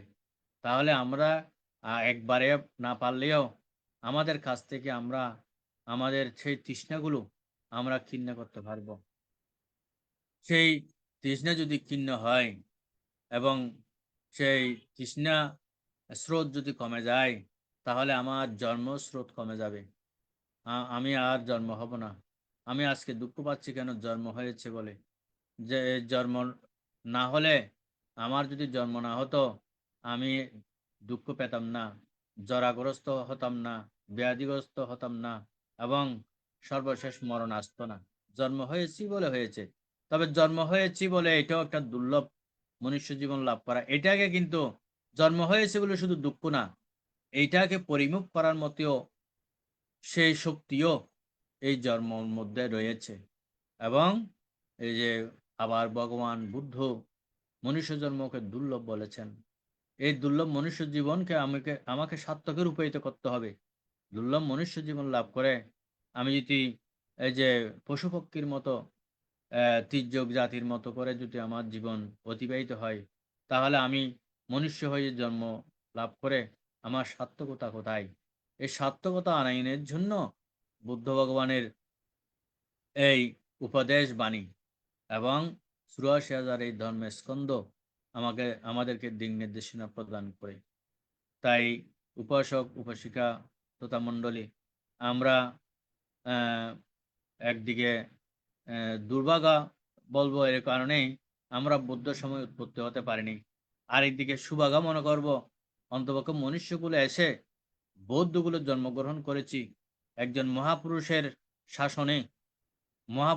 শাসনে জন্মগ্রহণ করে মহাপুরুষের বাণী, সত্য বাণীগুলো যে অন্তপক্ষে শুনতে পাই, এগুলো আমাদেরকে আশান্বিত করে যে বুদ্ধের এই উপদেশ বাণী আমাদেরকে অনেকটা দিক নির্দেশনা প্রদান করে এবং দুঃখ মুক্তির রাস্তা প্রশস্ত করে। কিন্তু আমি যদি অন্য ধর্মের বা অন্য ধর্মগুরুর সান্নিধ্যে বা অন্য কুলে আমার যদি জন্ম হতো, তাহলে আমি এই সত্যবাণীগুলো শুনতে পেতাম না। সেজন্যই বলবো, বুদ্ধকে লাভ না করলে বুদ্ধের সেই দর্শন আমরা লাভ করেছি, এটাও এই 808 কোটি মানুষের মধ্যে যে বৌদ্ধ হিসেবে জন্মগ্রহণ করতে পেরেছে, এটাও কিন্তু একটা পুণ্যের মহা পুরস্কার মনে করতে হবে। কারণ যে অন্য ধর্ম যাজকের বা অন্য সম্প্রদায় হিসেবে, যেটা আমরা হয়তো বুদ্ধের বাণী মানুষের জন্য ও সম্প্রদায় ভিত্তিক নহে, কিন্তু অন্য সম্প্রদায়ে তো মিথ্যা দৃষ্টি রয়েছে, বা অন্য ধর্মের প্রভাবে মিথ্যা দৃষ্টির অনেকটা আধিক্য রয়েছে। সেই মিথ্যা দৃষ্টির যদি জন্ম হয়, ধর্ম নামে যদি অকুশল কর্ম হয়, শিলভঙ্গ হয়, তাহলে সেখানে থেকে মুক্ত হওয়া, সেই জাল মুক্ত হওয়া, সেই ওই পেঁচানো রশির মতো, দড়ির মতো পেঁচিয়ে পেঁচিয়ে ওই প্যাঁচ ছুটানো কখনো সম্ভব হতো না। সেদিক থেকে বলবো যে বুদ্ধের এই উপদেশ বাণী আমাদেরকে অনেকটা যে দিক নির্দেশনা প্রদান করে, কিভাবে আমরা এই মনুষ্য জীবনকে সার্থক করব। এবং চিরজীবন তো কেউ থাকবে না, যেই ধর্মের অনুসারী হোক না কেন, কিন্তু কল্যাণ মিত্র হিসাবে যে বুদ্ধের এই বাণী আমাদেরকে যে মুক্ত হওয়ার জন্য সহজ পথ যে আমরা লাভ করতে পারি বা সহজভাবে সেটা অনুধাবন করতে পারি, এই এই বাণীগুলো আমাদেরকে সেটা বুদ্ধের মতো কল্যাণ মিত্র হিসাবে আমাদেরকে সহায়তা প্রদান করে এবং যে শীল, সমাধি, প্রজ্ঞা এগুলো বলার মতো তেমন অন্য ধর্মযাজক বা রয়েছে, তারা কিন্তু সেভাবে বলতে বা অনুসরণ করতে পারে না। বলে থাকে আমার মাধ্যমে স্বর্গ, ব্যস্ত বা ব্রহ্মলোক যেতে হবে। বুদ্ধ কিন্তু এই কথা বলে নাই। আমি কাউকে স্বর্গেও নেব না, ব্রহ্মলোকেও নেব না, এবং আমি কাউকে আবার নরকে যে নির্মকুলে নিয়ে যেতে পারবো না। তবে আমি এই পথ, এই দর্শন আমি লাভ করেছি, এই পথ আমি আবিষ্কার করেছি, আমি তোমাদের জন্য এই উপদেশ প্রদান করেছি। এই পথ অনুসরণ করে যদি চলতে সক্ষম হও, তোমরাও মুক্তির দ্বার প্রান্তে যেতে সক্ষম হবে। এভাবে সকল দুঃখক্রান্ত সাধন করার যে সুযোগটা রয়েছে বুদ্ধের এই বাণী। তাই উপাসক উপাসিকাগণ সেই তৃষ্ণা নামক সূত্র সংক্ষেপে আমি আলোচনা করেছি। হয়তো ইলেকট্রিসিটি চলে গেলে হয়তো আপনাদের সাথে সম্পৃক্ত থাকতে পারবো না, সেজন্য আমি আর আলোচনা দীর্ঘায়িত না করে আজকে এতটুকু আলোচনা করে আমার আলোচনা শেষ করতে যাচ্ছি। পরিশেষে সবার মঙ্গল সুখ কামনা করছি এবং এই বিশ্ব এখন অশান্তি পথে রয়েছে। যাগ যজ্ঞে, যুদ্ধ বিগ্রহে যে মানুষে কত আত্মনাদ হচ্ছে, যে আমরা সচক্ষে দেখতে পাচ্ছি, এরকম আত্মনাদ বা এরকম যে সিচুয়েশনে যাতে আমরা না পড়ি, পুণ্যের কাছে, ধর্মের কাছে, কুশল পুণ্যের যাতে আমাদেরকে সহায়ক হয়, এরূপ ধারণ কামনা প্রার্থনা চেতনা করে সবার মঙ্গল সুখ কামনা করে এবং পরম শ্রদ্ধেয় ষষ্ঠ সংঘরাজ বান্তের প্রতি আবারও বন্দনা নিবেদন করে আমার আলোচনা এখানে পরিসমাপ্তি করছি। সব্যে সত্তা সুখিতা ভবন্তু। সাধু সাধু সাধু সাধু। পূজনীয় ধর্মদর্শক ভান্তে তৃষ্ণা বা তানহা সূত্র থেকে এতক্ষণ পর্যন্ত মূল্যবান দেশনা করেছেন। এতে আমাদের অনেক কিছু শিক্ষণীয় বিষয় আছে।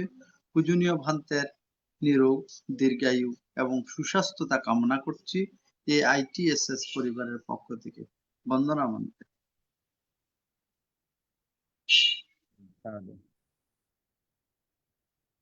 এখন পূর্ণ উৎসর্গ আমাদের পরলোকগত জ্ঞাতিগণের চিত্তের ঊর্ধ্বগতি কামনা করে এবং যারা রোগের দুর্ঘটনায় বিভিন্নভাবে কষ্ট পাচ্ছেন তাদের সুস্থতা কামনা করে এখন পূর্ণ উৎসর্গ করছেন কলকাতা থেকে ধীমান বড়ুয়া মহোদয় দাদা।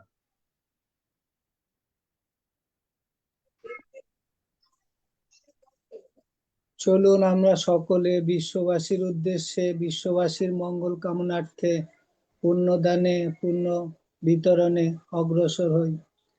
ইদাঙ্গ ইয়াতিনাং হতু সুখিতা হন্তু ইয়াতায় উন্নামে উদকাং বাট্টাং ইয়াতানিন্নাং পাবাত্ততি এবমে বাইতো দিন্নাং পেতানাং উপকাপ্পতি ইয়াথা বারিবাহা পুরা পরিপুরেন্তি সাগরং এবমে বাইতো দিন্নাং পেতানাং উপকাপ্পতি এত্তাবতা চাম্মেহি সম্পদাং পুঙ্গ সম্পদাং সাব্বে দেবা সাব্বে সত্তা সাব্বে ভূতানুমোদন্তু সাব্বা সম্পত্তি সিদ্ধিয়া আকাশাট্টা চ ভূমাট্টা দেবানাগা মহেদ্দিকা পুণ্যাং তাং অনুমোদিত্বা চিরাং রাক্কান্তু শাসনাং চিরাং রাক্কান্তু দেশনাং চিরাং রাক্কান্তু মাং পরম ইমেনা পুণ্য কম্মেনা মামে বালা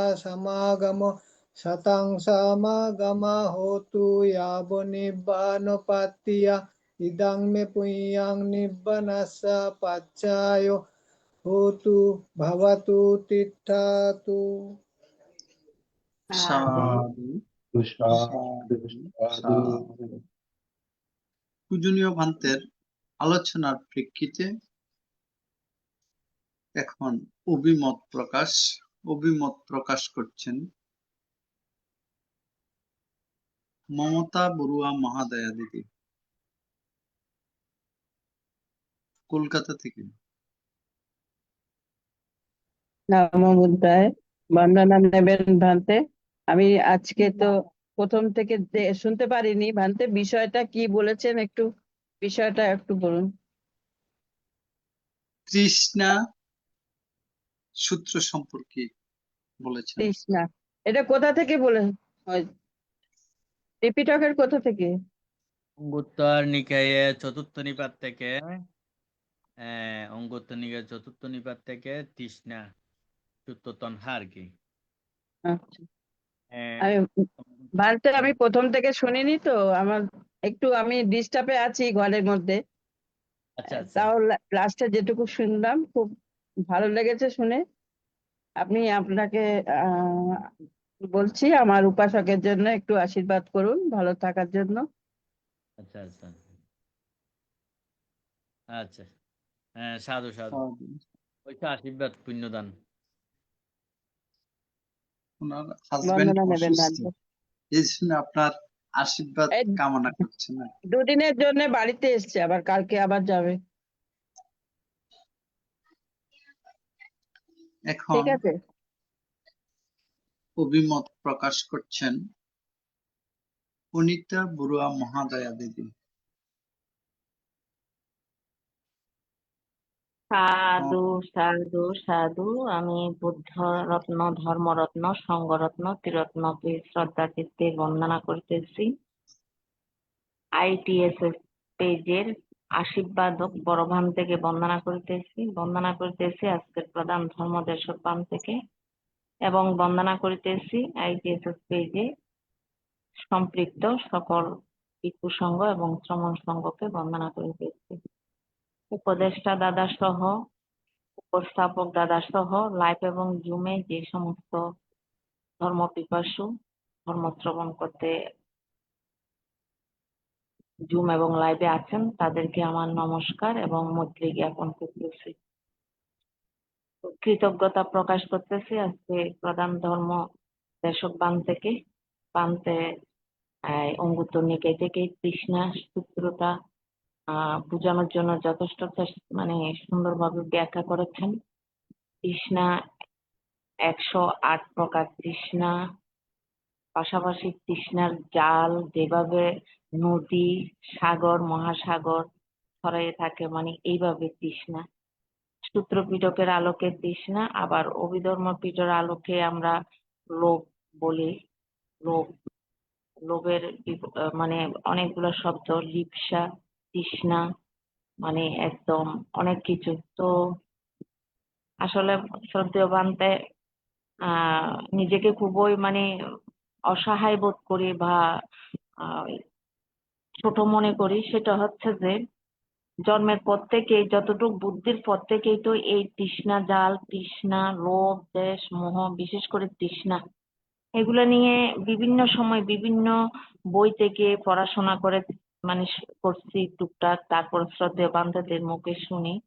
কিন্তু এই তৃষ্ণা নামক জাল থেকে বের হয়ে আসার মতো আমাদের মন মানসিকতা তেমন একটা আগ্রহ জাগায় না। শুনতে ভালো লাগে, তৃষ্ণাটা এত বিস্তর যে এটা বানতে আপনি তো এটা ওই দড়ির সাথে দড়ি পেঁচিয়ে পেঁচিয়ে কিভাবে একটার পর একটা তৃষ্ণা।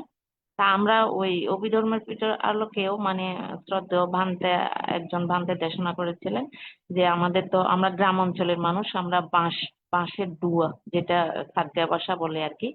তো ওটা অনেকে ছোটরা হয়তো চিনবে কিনা, বড়রা যারা আমরা জানি, সেটা হচ্ছে যে একটা বাঁশের সাথে বিশেষ করে গোড়াটা এমন ভাবে সম্পৃক্ত, এটা সহজে তোলা যায় না। এটা একটার সাথে একটা, একটার সাথে একটা, এতটাই শিকড় গুলা পেঁচানো বাঁধানো, এগুলোই তৃষ্ণা জাল। এইরকম আমাদেরকে তৃষ্ণা জালে বদ্ধ করে রাখছে। আমরা তৃষ্ণা থেকে ছুটে আসতে পারতেছি না। তো একটু চেষ্টা করলেও আবার ওই আগের মতো আবার অন্য আরেকটা তৃষ্ণা দিয়ে জড়ায় যায়।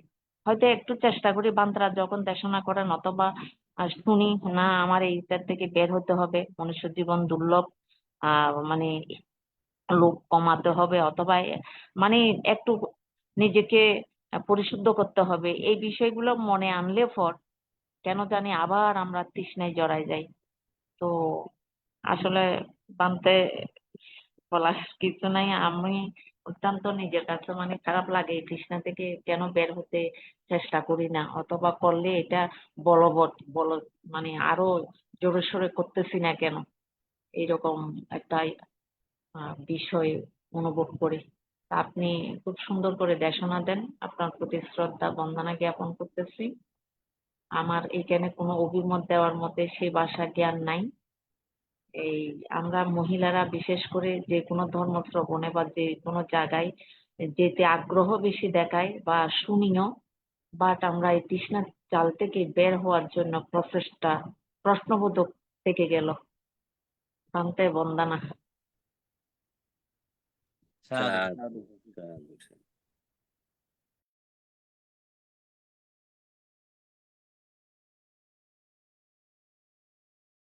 ধন্যবাদ দিদিকে। পূজনীয় ভান্তে বন্দনা।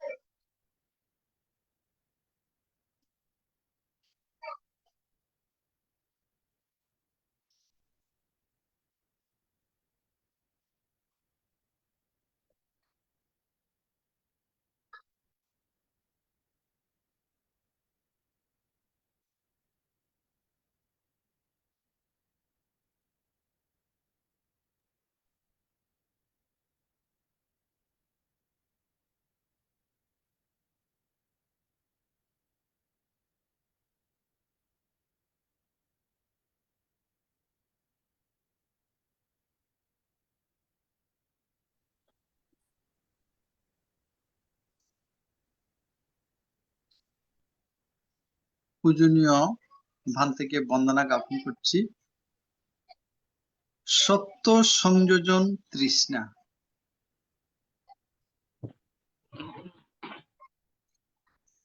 পূজনীয় ভান্তে বন্দনা জ্ঞাপন করছি। সত্য সংযোজন তৃষ্ণা। পূজনীয় ভান্তে এ সম্পর্কে যদি একটু বলেন বন্দনা।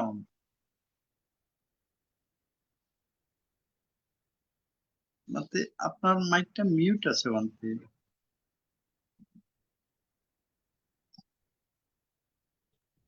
হ্যাঁ উপাসক, একটা কল আসছে তো আসলে। হ্যাঁ, সপ্ত সংযোজন না? হ্যাঁ ভান্তে, সত্য সংযোজন তৃষ্ণা। সপ্ত সংযোজন তৃষ্ণা। ভান্তে, এই যে আমাদের তো মনে করুন যে এখানে তো মনে করুন এই যে 36 প্রকার বলেছে, আধ্যাত্মিক ভাবে, বাহ্যিক ভাবে এবং মনোজগতের যে 36 প্রকার 108 প্রকার তৃষ্ণার কথা বলেছে। তো সংযোজন হচ্ছে যে আমাদের যে বিষয় আশয় থেকে আরম্ভ করে এবং সবকিছু আমাদের তো সংযোজনই। এখানে সপ্ত সংযোজন চাইতে বেশি না, এই যে এই বিষয়গুলো, যে মনে করুন যে আমাদের প্রথমত মাতা পিতাও একটা সংযোজন, এবং স্বামী স্ত্রী পুত্র কন্যা এগুলো সব কিন্তু সংযোজন। আবার ধন সম্পদ এগুলো সংযোজন, সব কিছু কিন্তু এই সংযোজন করেই তো আমরা আমাদের এই জীবন প্রবাহ চলছে। এখন এগুলো থেকে আমরা উত্তরণোত্তর চেষ্টা করি না। তো এই সংযোজন তো শুধু এক জন্মের নহে, এবং জন্ম জন্মান্তরের তো এই সংযোজনগুলো রয়েছে। তো শুধু সপ্ত তো নয়, 108 প্রকার মানে সংযোজন আমাদের মধ্যে বিদ্যমান রয়েছে। আপনি সবকিছু যেটার প্রতি আপনার আকর্ষণ থাকবে, আকাঙ্ক্ষা থাকবে, হ্যাঁ, সেগুলোই কিন্তু সংযোজন।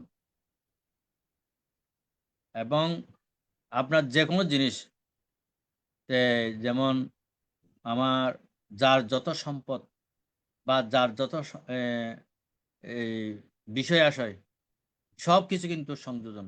মনে করুন সাধারণভাবে যদি বলি, আপনার একটা এই যে মোবাইল, এইটা একটা সংযোজন। এটা এটা যদি আপনি এই না থাকে, আপনার যদি হঠাৎ যদি হারিয়ে যায়, আপনার কি অবস্থা হবে? এটাও তো একটা সংযোজন। তদ্রূপ আমাদের সব বিষয় কিন্তু শুধু সপ্ত নয়, সব বিষয় আশয়, এবং এমনকি আমার এই পঞ্চস্কন্ধ,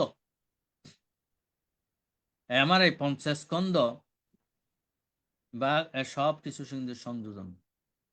এ স্কন্ধ আমার চক্ষু বলছি, আমার কর্ণ বলছি, আমার নাসিকা বলছি, এই যে আমার এই চুল, এবং সব শরীরের অঙ্গ প্রত্যঙ্গ, এগুলো তো একটা মানে সংযোজন। আমরা যেমন এই যে চুল পেকে গেলে এই মনে তো দুঃখ উৎপন্ন হয় না, এর এর সাথে সংযোজন আছে বলেই তো এই দুঃখটা উৎপন্ন হয়। হ্যাঁ, এবং এই চক্ষু বা চোখে যদি কম দেখি, মনে দুঃখ উৎপন্ন হচ্ছে না। এইভাবে আমাদের সব কিছুই কিন্তু এই সংযোজন। এই সংযোজন এগুলো তো একবারে বা বলে কখনো ছিন্ন করা যাবে না। এগুলো নিজেকে সাধনালব্ধ জ্ঞান এবং সাধনার মাধ্যমে ওগুলোকে ছিন্ন করতে হবে। না হয় ওই সংযোজন গুলো বারংবার আমাদেরকে আহ, উৎপন্ন করাবে বা সৃষ্টি করাবে, এবং যে মাতা পিতা এবং গুরু আচার্য এই একে অপরের প্রতি যে আমাদের আকর্ষণ, এগুলো তো আমাদেরকে তৃষ্ণিত করে। গুরু যদি শিষ্যের প্রতি আকর্ষণ থাকে, শিষ্য যদি গুরুর প্রতি আকর্ষণ থাকে, এগুলো তো মানে এক একটা সংযোজন। তো এগুলোকে আমাকে প্রজ্ঞা চক্ষু দিয়ে এগুলোকে দেখতে হবে। দেখে অনিত্য দুঃখ অনাত্মা জ্ঞান, মানে স্থিরতা নেই, এগুলো পরিবর্তন হবে। এই যে মনে করুন হয়তো সংসার ধর্ম রচনা করেছে স্বামী স্ত্রী বলে, কিন্তু প্রিয়, সেই প্রিয় আবার অপ্রিয় হয়ে যায়, সে প্রিয় অপ্রিয় হয়ে যায়। তো এই জন্যই বুদ্ধ বললেন যে প্রিয় যার মধ্যে বা নাই, বা যার কাছে প্রিয় প্রিয় নাই, যিনি মিডল, যেটা মধ্যপন্থা বলা হচ্ছে, হ্যাঁ, তিনি একমাত্র সুখে অবস্থান করতে পারে। এই জন্যই ও গাথার মধ্যে বলা হয়, ইয়ত জয়ত সুখ প্রিয়তে জয়তে ভয়ং প্রিয়তে বিপ্রমুত্তস্য নাতি সুখ কুতুবয়ন্তী। মানে প্রিয় থেকে কি উৎপন্ন হয়? সুখ উৎপন্ন হয়। প্রিয় থেকে ভয় উৎপন্ন হয়। প্রিয় থেকে ভয় উৎপন্ন, যে বললাম, আপনার প্রিয় মোবাইল হারিয়ে গেলে আপনার ভয় উৎপন্ন হবে না, সুখ উৎপন্ন হবে না, বা সুখ উৎপন্ন হবে না, বা ওই মোবাইলটা হারিয়ে যাবে বা কেউ নিয়ে যাবে দামি জিনিস, এটা ভয় না। এবং এই যে এই হারিয়ে গেলে সুখ উৎপন্ন হবে, শোকগ্রস্ত হবেন ভিতরে ভিতরে। হ্যাঁ, তদ্রূপ ব্যক্তির ক্ষেত্রে সেরকম। তা আমাদের তো প্রিয় প্রিয় হতে বেশিক্ষণ সময় লাগে না। এই জন্য বুদ্ধ বললেন, যিনি আহ, প্রিয় অপ্রিয়র মিডলে থাকতে পারে, তাহলে যার প্রিয় বা অপ্রিয় নাই, তার ভয়ও নেই, শোকও নাই। তো এটাই তো মধ্যপন্থা বলেছেন। তো আমরা তো পারি না, আমরা প্রিয় বিয়োগ জনিত দুঃখ ভারাক্রান্ত হই, আবার প্রিয় অপ্রিয় হলেও দুঃখে ভারাক্রান্ত হই। আমি এত ভালোবাসি, এত আমার প্রিয়তা, আজকে সামান্য কারণে অপ্রিয় হয়ে গেল।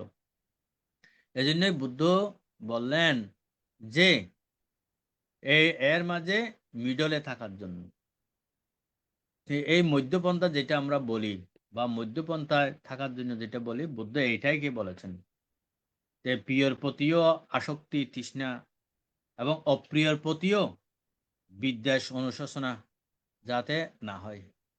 তাহলে মিডলে যদি থাকা যায়, তাহলে সেখানে দুঃখটা কিন্তু কম হয়।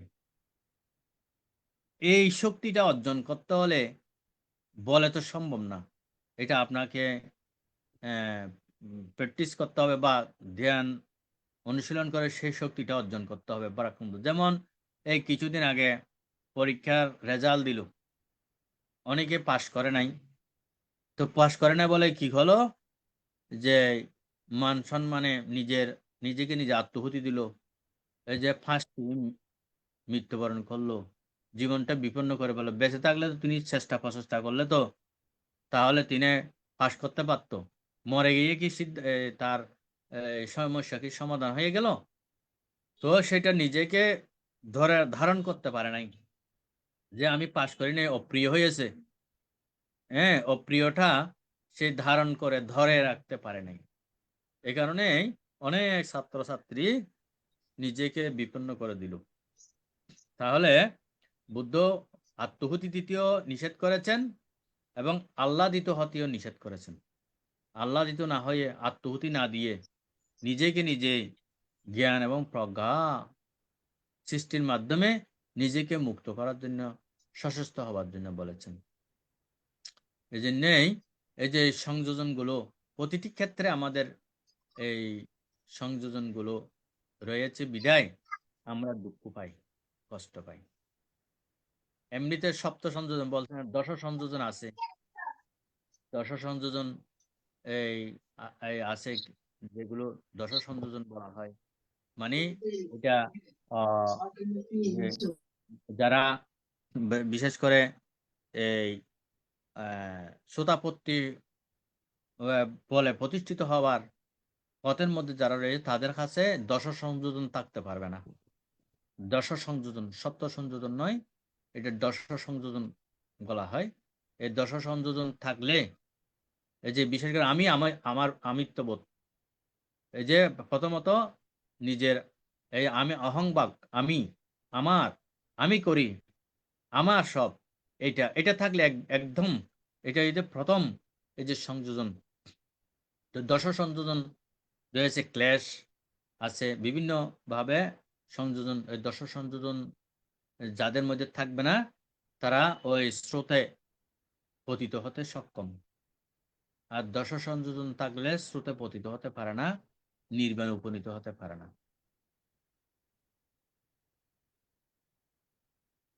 সাধু সাধু সাধু।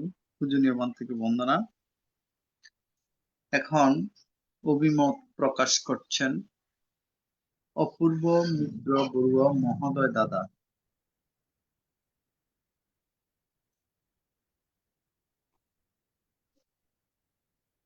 নমস্কার দাদা। তথাগত বুদ্ধকে বন্দনা জানাই।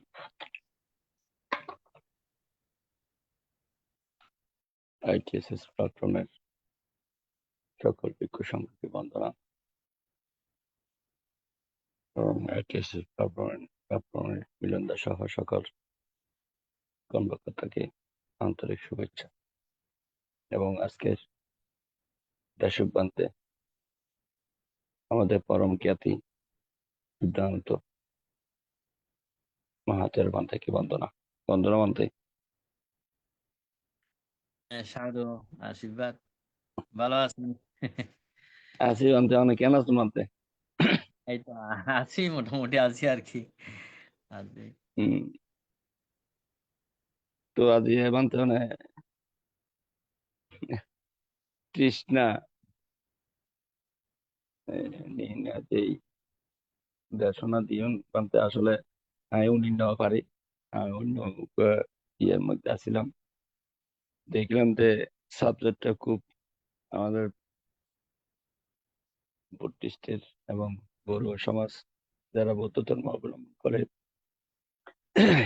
খুবই খুবই গুরুত্বপূর্ণ ব্যাপার যে তৃষ্ণা।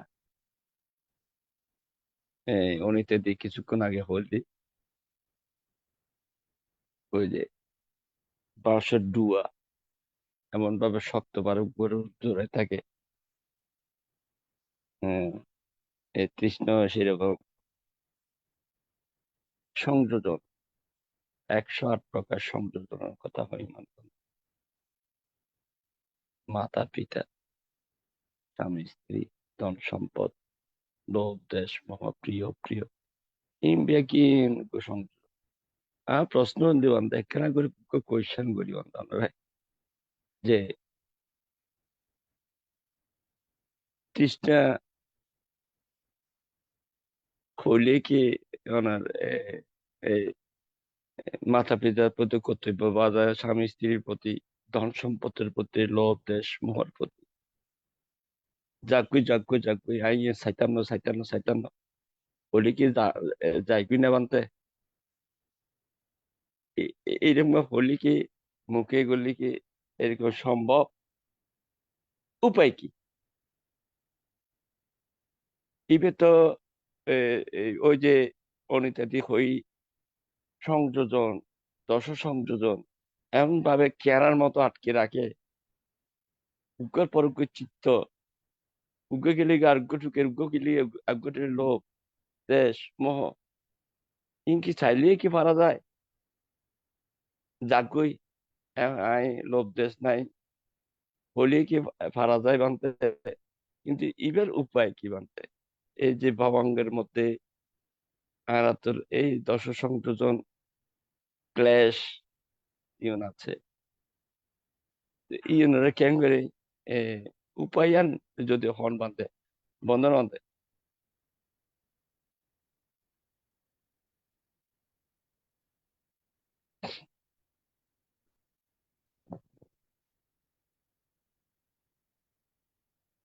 Sorry. আমাদের উপাসক অপূর্ব মিত্র বড়ুয়া মহোদয়, উনি আসলে প্রশ্ন ওনা ওই যে মিলিন্দ প্রশ্নের মতো হয়েছে। মিলিন্দ বানতে এই আমাদের মিলিন্দ রাজা নাগসেন বান থেকে প্রশ্ন করতেন জানার জন্য। এর আগে নাগসেন বান্ধ যখন উৎপন্ন হয়নি তখন বান্তরা ওই যেখানে মিলিন্দ রাজা যেতেন সেখানে যেতেন না, ওই প্রশ্ন করবে বলে, যথাযথ উত্তর দিতে পারে না বলে। তো এই আইটিএস এর মধ্যে আমার একই অবস্থা। আমাদের অপূর্ব মিত্র বড়ুয়া যখন আসে তখন কঠিন কঠিন প্রশ্নগুলো যে উত্থাপিত হয়। তো তা আসলে ভালো। তা আমিও সব প্রশ্নের উত্তর দিতে পারবো বলে বা সম্ভব হয় বলে মনে করি না, কারণ আমি তো ত্রিপিটক দর হতে পারি নাই। তারপর চেষ্টা করি আর কি। হ্যাঁ, এর পূর্বে যেমন আমাদের উপস্থাপক কবি সিংহ বলেছেন সপ্ত সংযোজন, কিন্তু সপ্ত সংযোজন না, দশ সংযোজন। তো এই দশ সংযোজনের থেকে আমরা মুক্ত হতে পারি না। যে এইগুলো মুক্ত হতে না পারলে বা ওই দশ সংযোজন ছিন্ন করতে না পারলে নির্বাণের পথে পৌঁছা সম্ভব হয় না। আর বাদ বাকি কুশল কর্মগুলো দিয়ে আপনি স্বর্গ বা বিভিন্ন ব্রহ্মলোক এই ধরনের এই প্রাপ্ত হতে পারেন। আবার অকুশল কর্ম করলে চতুরোপায়, তির্যক, প্রেত, নিরয়, অসুর এগুলো হতে পারেন। তো যদি মুক্তির পথের আমরা যারা চিন্তা করে, তাহলে তাদেরকে আগে দশ সংযোজন ছিন্ন করতে হবে। তো চিহ্ন করতে তো এটা যেমন আপনি বললেন, বান্ধে বললে কি যায়? বললে কি কখনো এই ক্ষয় হয় না? এগুলো আপনি কাজ করতে হবে। ব্যক্তিকে কাজ করতে হবে। যিনি এই চেষ্টা যিনি চিন্তা করছেন যে না আমি মুক্ত হতে চেষ্টা করব, তাহলে তাকে কাজ করতে হবে। সাক্কায়া দিট্টি বিচিকিৎসা, শিলব্রত পরামর্শ, হ্যাঁ, কামরাগ, ব্যাপাদ, রূপরাগ, অরূপরাগ, মান, উদৈত্য, অবিদ্যা, এগুলো হচ্ছে দশ সংযোজন। তো এগুলো এক একটাকে আপনাকে যে জেনে এগুলো ছিন্ন করার জন্য চেষ্টা করতে হবে। তাহলে সংযোজনগুলো যখন ছিন্ন হবে, তখন আপনি এই যে নির্বাণ রাস্তায় পতিত হয়েছেন, নির্বাণ রাস্তা আপনি পতিত হচ্ছেন। এর এর আগে নহে, এর আগে কখনো সম্ভব হয় না। ওই যে যেটা বললাম, প্রথম হচ্ছে সক্ষায় দিকটি, মানে আমার ধারণা, আমি আমার, এইটা ধারণা দেখিতে কয়জনে বা মুক্ত হতে। আমি বললাম না, আমি ভিক্ষু হয়েছি বলে আমার কাছে যে তৃষ্ণা ক্ষয় হয়ে যাচ্ছে বা ক্ষয় হবে, আমার ধারণা থেকে আমি মুক্ত হতে পারছি না। হুম, এইটা বা আমাদের দায়িক পশুরাও যদি ভাবে এরা বানতে হয়েছে যখন, এরা আমার মনে হয় মুক্ত হয়ে যাবেন, নির্বাণে চলে যাবেন হেঁটে, কখনো সম্ভব না। এখানে কাজ করতে হবে। কাজ না করলে কেউ মুক্ত হতে পারবে না। সেজন্য কাজ করতে হবে কিভাবে? ওই স্মৃতি সাধনা নিজেকে নিয়োজিত রাখতে হবে এবং নিজের মধ্যে প্রজ্ঞা সৃষ্টি করতে হবে। জ্ঞান নয়, জ্ঞান থাকলে বা সাধনা হয় ঠিক, সাধনা হলে প্রজ্ঞা হবে। জ্ঞান থাকতে হবে। এখন তো ওই পথে, ওই রাস্তায় কজনেই বা আছে? হ্যাঁ, আমরা কয়জনে বা দেখতে পাচ্ছি? আছে নাই ন, আছে অনেকে নীরবে নির্বিঘ্নে, শুধু ভিক্ষু বলে না, দায়িকের মধ্যেও। যেমন মনে করুন এই যে আমরা অনেক সময় উদাহরণ হিসেবে বলি সত্যজিৎ নারায়ণ গোয়েঙ্কা। সত্যজিৎ নারায়ণ গোয়েঙ্কা তিনি এই যে তিনি তো বৌদ্ধ ভিক্ষু নহে। তিনি যেভাবে সারা বিশ্বে, ওয়ার্ল্ডের মধ্যে যেভাবে বিদর্শনের শিক্ষা দিয়েছেন, কত মানুষ উপকৃত হয়েছে, কত ব্যক্তি, এটা এই ধর্মবর্ণ নির্বিশেষে। এখানে বৌদ্ধ বলতে বা বড়ুয়া, আমরা হয়তো ভাবি আমাদের বৌদ্ধ ধর্ম বড়ুয়ার ধর্ম বা বৌদ্ধ ধর্ম, না। এখানে কত মানুষ, বিভিন্ন সম্প্রদায়ভুক্ত মানুষ এসে ওনার কাছে ধ্যান সমাধি করেছেন বা বা রাস্তা পেয়েছেন, অনেক আছে। তো এটা যেমন বলছেন, বললে তো যাবে না, কাজ করতে হবে।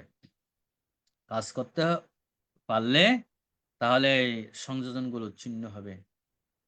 সংযোজনগুলো ছিন্ন হলে তিনি মুক্ত, এই যে আকাশের মতো নিজেকে হালকা মনে হবে।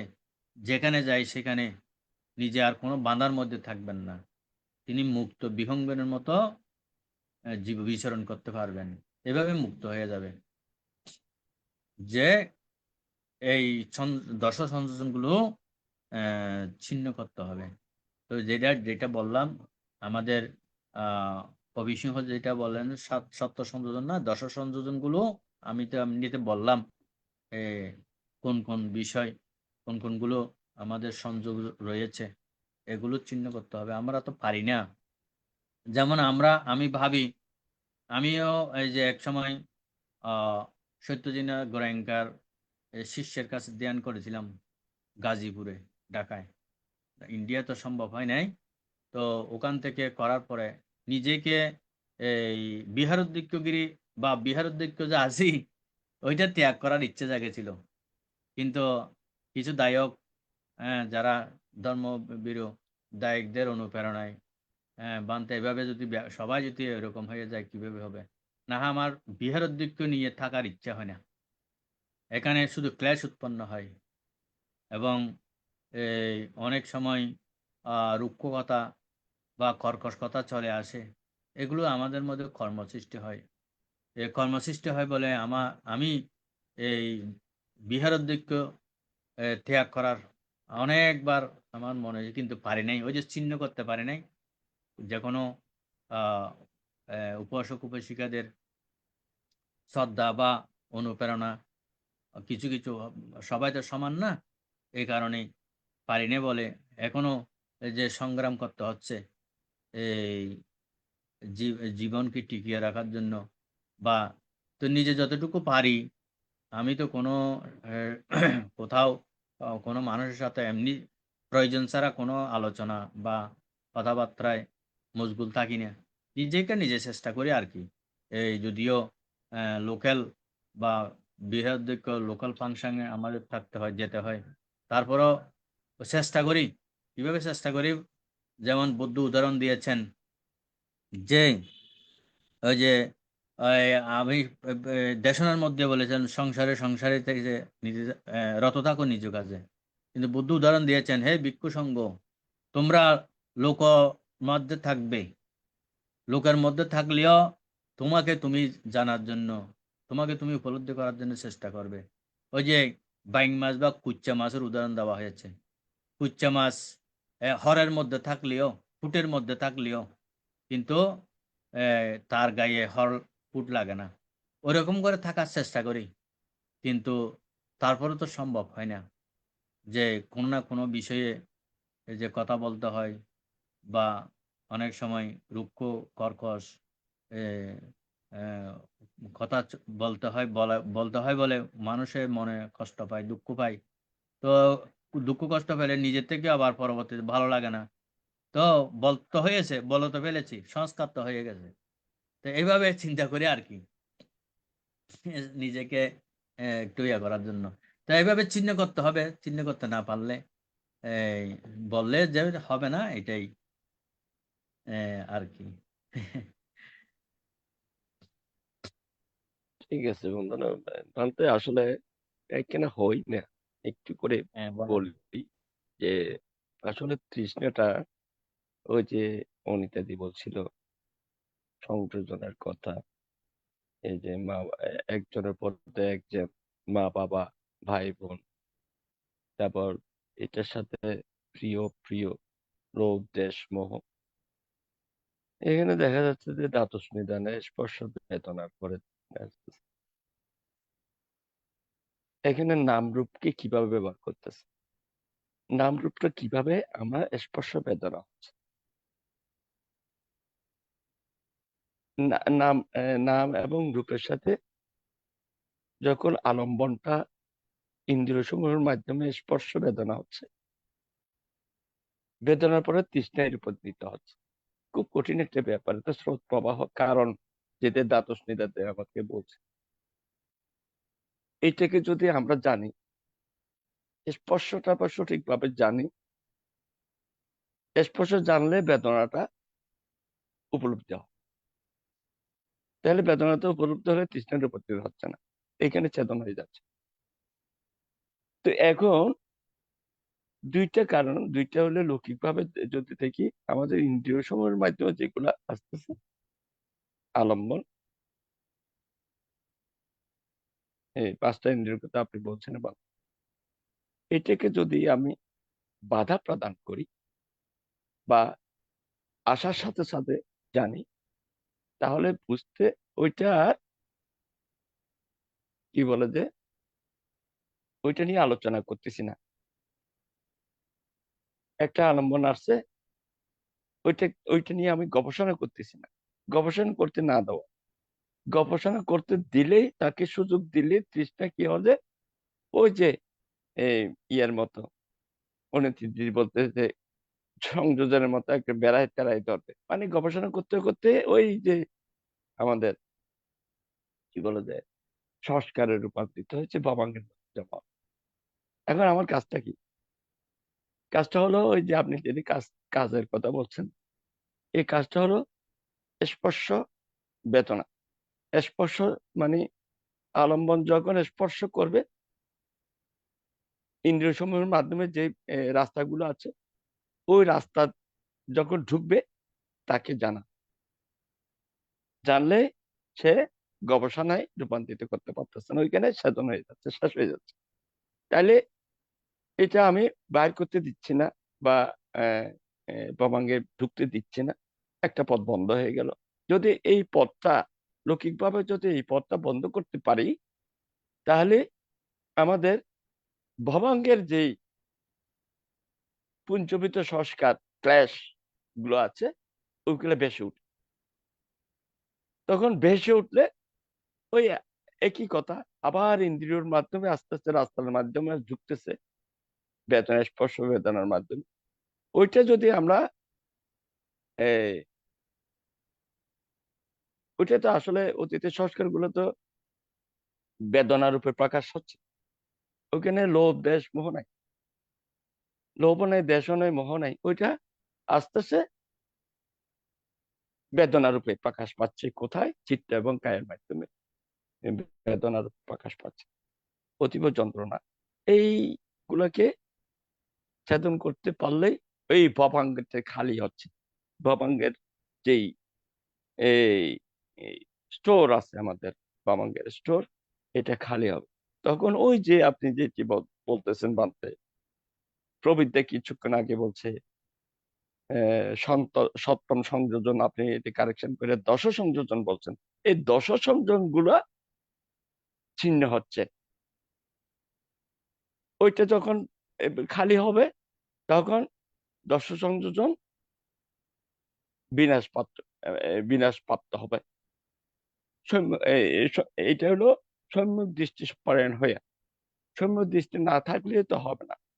সম্যক দৃষ্টি হবে, দৃষ্টিযুক্ত হয়ে ওই ক্লেশ গুলাকে যদি বাইরে হইতে ধরতে পারে, জানতে পারে, ছেদন করতে পারে, তখন ভবাঙ্গতা শূন্য হবে। ভবাঙ্গ শূন্য মানে কি? দশ সংযোজন শূন্য হয়ে যাওয়া। এটা আমি মনে করি। সেই জন্য বলতেছি, লোভকে, দেশকে, মোহকে চলে যা চলে যা চলে যা বললে চলে যাবে না। এটা ওই কি বলে যে সংযোজন গুলো এমন ভাবে একটার উপর চড়া থাকে, এই যে আমাদের মাতা পিতা ভাই বোন, এই যে প্রিয় প্রিয়র কথা বলছেন বানতে, এটা তো মানে আসবেই।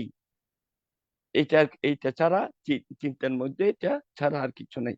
একটু উঠবেই, কিন্তু উঠতে হলে তাকে ধরতে হবে, জানতে হবে এবং ছেদন করতে হবে। এই ছেদন করতে পারলে লৌকিক এবং লৌকিক কিন্তু আপনি স্টপ করতে পারেন, লোকত্ব বেশি উঠবে। লোকত্ব বেশি উঠলে ওই আসল কাজটা শুরু হয়ে যাবে। স্রোতে পড়ে গেলেন, স্রোতে পড়লে অতীতের সংস্কারের স্রোত, ক্লেশের স্রোত পড়ে গেলেন। এই ক্লেশের স্রোতটা দেখতে দেখতে ওই দশ সংযোজন সৎকে দৃষ্টি বিশেষ গেছিল বর্তমান আপনি যেটা বলছেন, একটা একটা আমি আমি বলতে কিছু নাই, নাম রূপ বলতে কিছু নাই। নাম রূপে স্পর্শ বেদনা যখন বুঝতে পারবে, জানতে পারবে, তখন ওই প্রবাঙ্গের আসল জিনিসটা, আসল যেটা আমরা চাই, দশ সংযোজন বিনাশ হোক, এটাই এমনিতে হয় না। এটাই আপনি যেটা বলছেন, প্র্যাকটিস করতে হবে। সম্যক দৃষ্টিপ্রায়ণ হয়ে প্র্যাকটিস না করলে কোনোদিনও এই তৃষ্ণা নামক একটা জটা, তৃষ্ণা নামক জটা, 108 প্রকার জটাকে আমরা কোনোদিনই বিনাশ করতে পারবো না, যতক্ষণ না পর্যন্ত আমরা প্র্যাকটিস না করবো।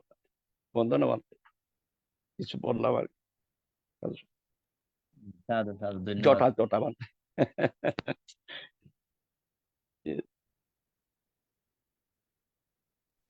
সাধু সাধু সাধু, ধন্যবাদ দাদাকে, সুন্দর কথা বলেছেন। এখন অভিমত প্রকাশ করছেন ধীমান বড়ুয়া দাদা।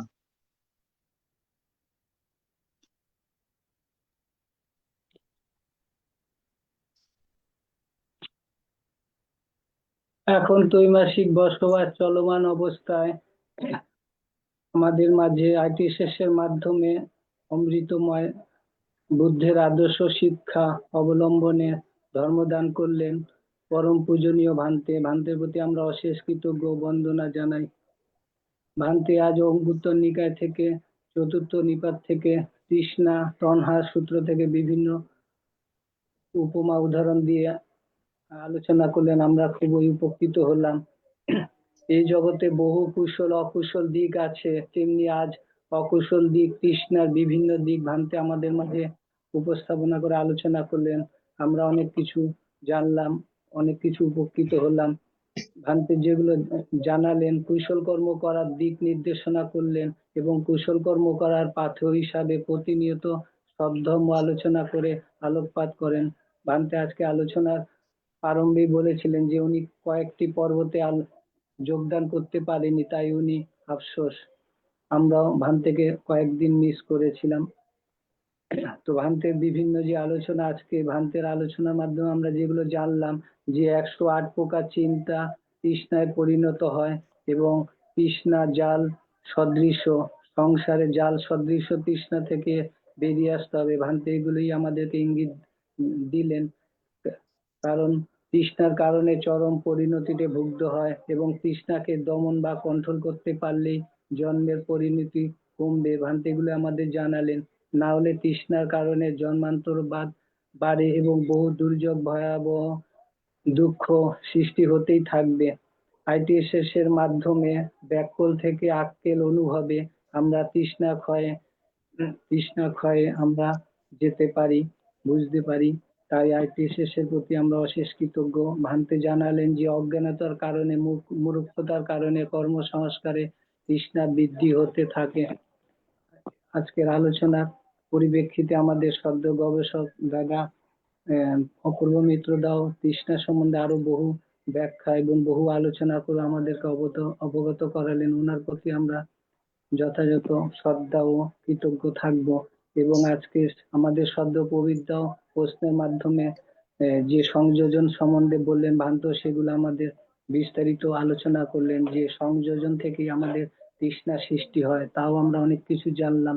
এবং ভান্তে বলেছিলেন যে আমরা বুদ্ধের কালে বুদ্ধের সময় জন্মধারণ না করলেও মনুষ্য জন্ম পেয়েছি এবং বুদ্ধের শাসনকাল চলছে, সেই শাসনকালে আমরা প্রতিনিয়ত বিরাজমান আছি। ধর্মের বিভিন্ন শাসন অনুশাসন এবং সদ্ধর্ম আলোচনা থেকে আমরা এগুলো অনেক কিছু বুঝতে পারি।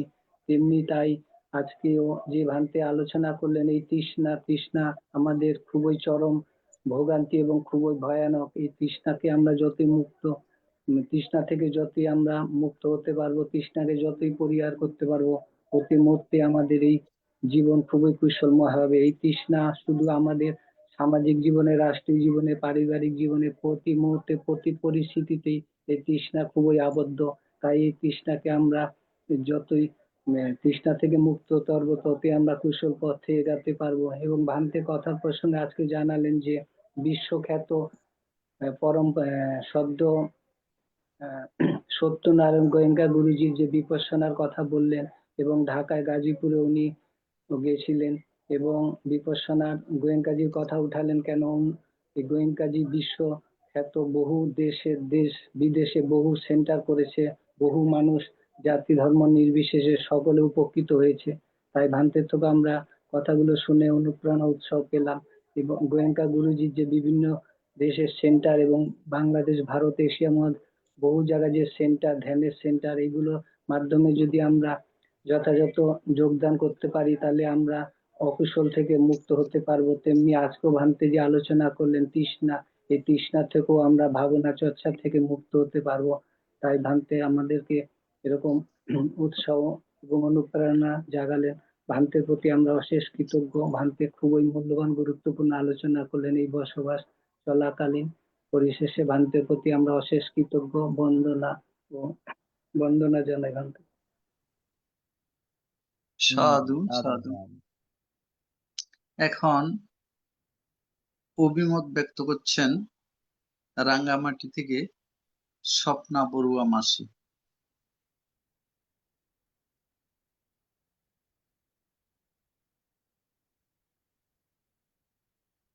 দুঃখিত, আমরা নেটওয়ার্ক সমস্যাজনিত কারণে সংযোগ পাচ্ছি না। এখন ধন্যবাদ সহ শুভেচ্ছা জ্ঞাপন করবেন ITSS পেজের উপদেষ্টা মিতুল কান্তি সিংহ মহোদয় দাদা। নমো তস্যা ভগবতু আরহাতু সাম্মা সম্বুদ্ধস্যা জগৎ পূজ্য মহাকারণিক তথাগত বুদ্ধকে বন্দনা। ITSS এর আশীর্বাদক, ITSS এর সর্বোচ্চ ধর্মদানকারী আজকের প্রধান ধর্মালোচক ভান্তে সকল সঙ্গ শ্রমণ সহচরণে বন্দনা। দুর্লভ মানব জীবন লাভ করে যারা স্বধর্ম জনিত কুশল কর্মে নিজেরা আলোকিত হচ্ছেন এবং অন্যদেরকে আলোকিত করে উদ্বুদ্ধ করতেছেন, ITSS এর পক্ষ থেকে প্রত্যেককে শ্রদ্ধা অভিনন্দন জ্ঞাপন করছি। সত্যি যে ITSS এর মাধ্যমে আমরা প্রতিনিয়ত কুশল কর্ম করে স্বধর্মজনিত দুঃখ চিহ্নিত করে যে সকল নিজের কৃতকর্মের মাধ্যমে নির্বাণ প্রধেয় ধর্ম দানের নিজেরা অধিষ্ঠান করতেছি, তা অতীব দুর্লভ। আজকে আলোচনার মাধ্যমে যারা শ্রোতা মণ্ডলী নিজেরাই নিজেদের অভিব্যক্তির মাধ্যমে যথাযথভাবে আলোচনা করে আজকে প্রধান ধর্মালোচক ভান্তে বিভিন্নভাবে আমাদেরকে ধর্মদান দিয়েছেন। আমি আমার জন্মান্তরে দানামা শিলমা ভাবনামা কুশলকর্ম দৃশ্য অদৃশ্য সকলের উদ্দেশ্যে দান করছি। প্রত্যেকেই স্বধর্মজনিত কুশলকর্মে নিজেরাই পরিবারকে আলোকিত করব এবং অন্যদেরকে আলোকিত করার উদ্বুদ্ধ করব। এই ত্রৈমাসিক বর্ষাবাস দিবসের মধ্যে আজকে প্রধান ধর্মালোচক ভান্তেও সকলের উদ্দেশ্যে বলেছেন, যারা কুশল কর্মের মাধ্যমে ত্রৈমাসিক বর্ষাবাস দিবসের মধ্যে অষ্টশীল অধিষ্ঠান করে নিজেরাই দুঃখ ছেদন করতেছেন, প্রত্যেককে অভিনন্দন জ্ঞাপন করেছেন। সত্যি অতীব দুর্লভ। প্রত্যেকেই স্ব কর্মে এবং কর্মফলের উপর বিশ্বাস করে বুদ্ধের নীতি নৈতিকতার আদর্শে নিজেরাই আলোকিত হবেন এবং অন্যদেরকে আলোকিত করবেন। এই অভিপ্রায়ের মাধ্যমে প্রত্যেকে বুদ্ধ জ্ঞানে জ্ঞানী হয়ে নিজেরা পূর্ণ কুশল কর্মে অধিষ্ঠান করুন। পূজনীয় ভান্তে এখন আশীর্বাদ প্রদান করবেন। এই আশীর্বাদ প্রদানের মাধ্যমে আজকের অনুষ্ঠান সমাপ্ত হবে। বন্দনা। তো আমার মৃদুল সিংহের শেষ হয়েছে ওনার অভিমত। হ্যাঁ ভান্তে। আচ্ছা আচ্ছা, ঠিক আছে। অনেকক্ষণ রাত্রি হয়েছে, আসলে 10টা বেজে গেছে। তাই আর দীর্ঘায়িত না করে যারা সুন্দর অভিমত দিয়েছেন এবং যারা দেশ বিদেশ থেকে যারা শুনছেন এবং জিজ্ঞাসিত প্রশ্নের যথাযথ উত্তর হয়তো আমার জ্ঞান সীমিতর কারণে হয়তো দিতে পারিনি, তারপরও চেষ্টা করেছি আপনাদের সাথে বুদ্ধের এই বাণী এবং ধর্মচর্চা আমিও চেষ্টা করি আর কি। কারণ বুদ্ধের সেই বিশাল ধর্মরাজ্য এগুলো জয় করা জানা অনেকটা দুরূহ ব্যাপার, তারপরও চর্চার মাধ্যমে অনেকটা নিজের আয়ত্তে আনা সম্ভব হয়। তা আমরা প্রচেষ্টা করব এবং প্রচেষ্টা হচ্ছে সম্যক ব্যায়াম। বুদ্ধ এটাই বলেছেন, আজকে একটু কালকে একটু ভালো কিছু এবং সুন্দর কিছু যদি আমরা জানতে সক্ষম হই, তাহলে আমরা পরবর্তীতে যথার্থ জেনে আমরা আমাদের মধ্যে দুঃখ মুক্তির সেই পথ প্রশস্ত হবে এবং দুঃখ মুক্তির রাস্তা সুগম হবে। সেভাবেই আমাদেরকে অগ্রসর হতে হবে এই রেখে, এবং সকলের আবারও মঙ্গল সুখ কামনা করছি। এবং ত্রৈমাসিক বর্ষবাস যাপনে প্রতিটি বিহারে আলোচনা হয়, দেশনা হয়। আমাদের যারা সংঘ রয়েছেন, ভিক্ষু সংঘ, ও আমাদের এখানেও বিষয়ভিত্তিক বলতে প্রশ্ন অনুসারে আলোচনা হয়, দেশনা হয়, বা চেষ্টা করি আর কি। তো সেইভাবে আপনাদের জানার এবং উপলব্ধি করার মতো এই বিষয় আশয় আমাদের যারা গুরুরা রয়েছেন তাদের কাছ থেকে আরো অধিক জানার চেষ্টা করবেন, যেগুলো আমরা আপনাদেরকে সঠিকভাবে বলতে পারি না।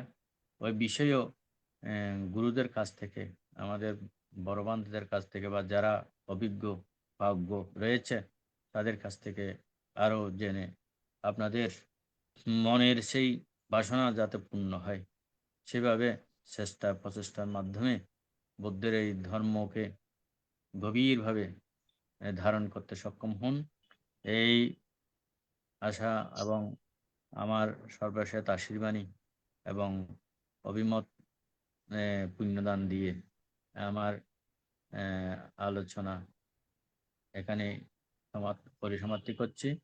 জগতের সকল প্রাণী সুখী হোক। সাধু সাধু। বন্দনা মানতে সবাইকে ধন্যবাদ। বন্দনা। বন্দনা নেবেন ভানতে। শুভরাত্রি সবাইকে, শুভরাত্রি। পূজনীয় ভান্তেকে বন্দনা। আগামী দিন যথাসময়ে আমাদের অনুষ্ঠান সম্প্রচার করা হবে। সবাইকে উপস্থিত থাকার জন্য শ্রদ্ধাপূর্বক আহ্বান করছি। শুভরাত্রি।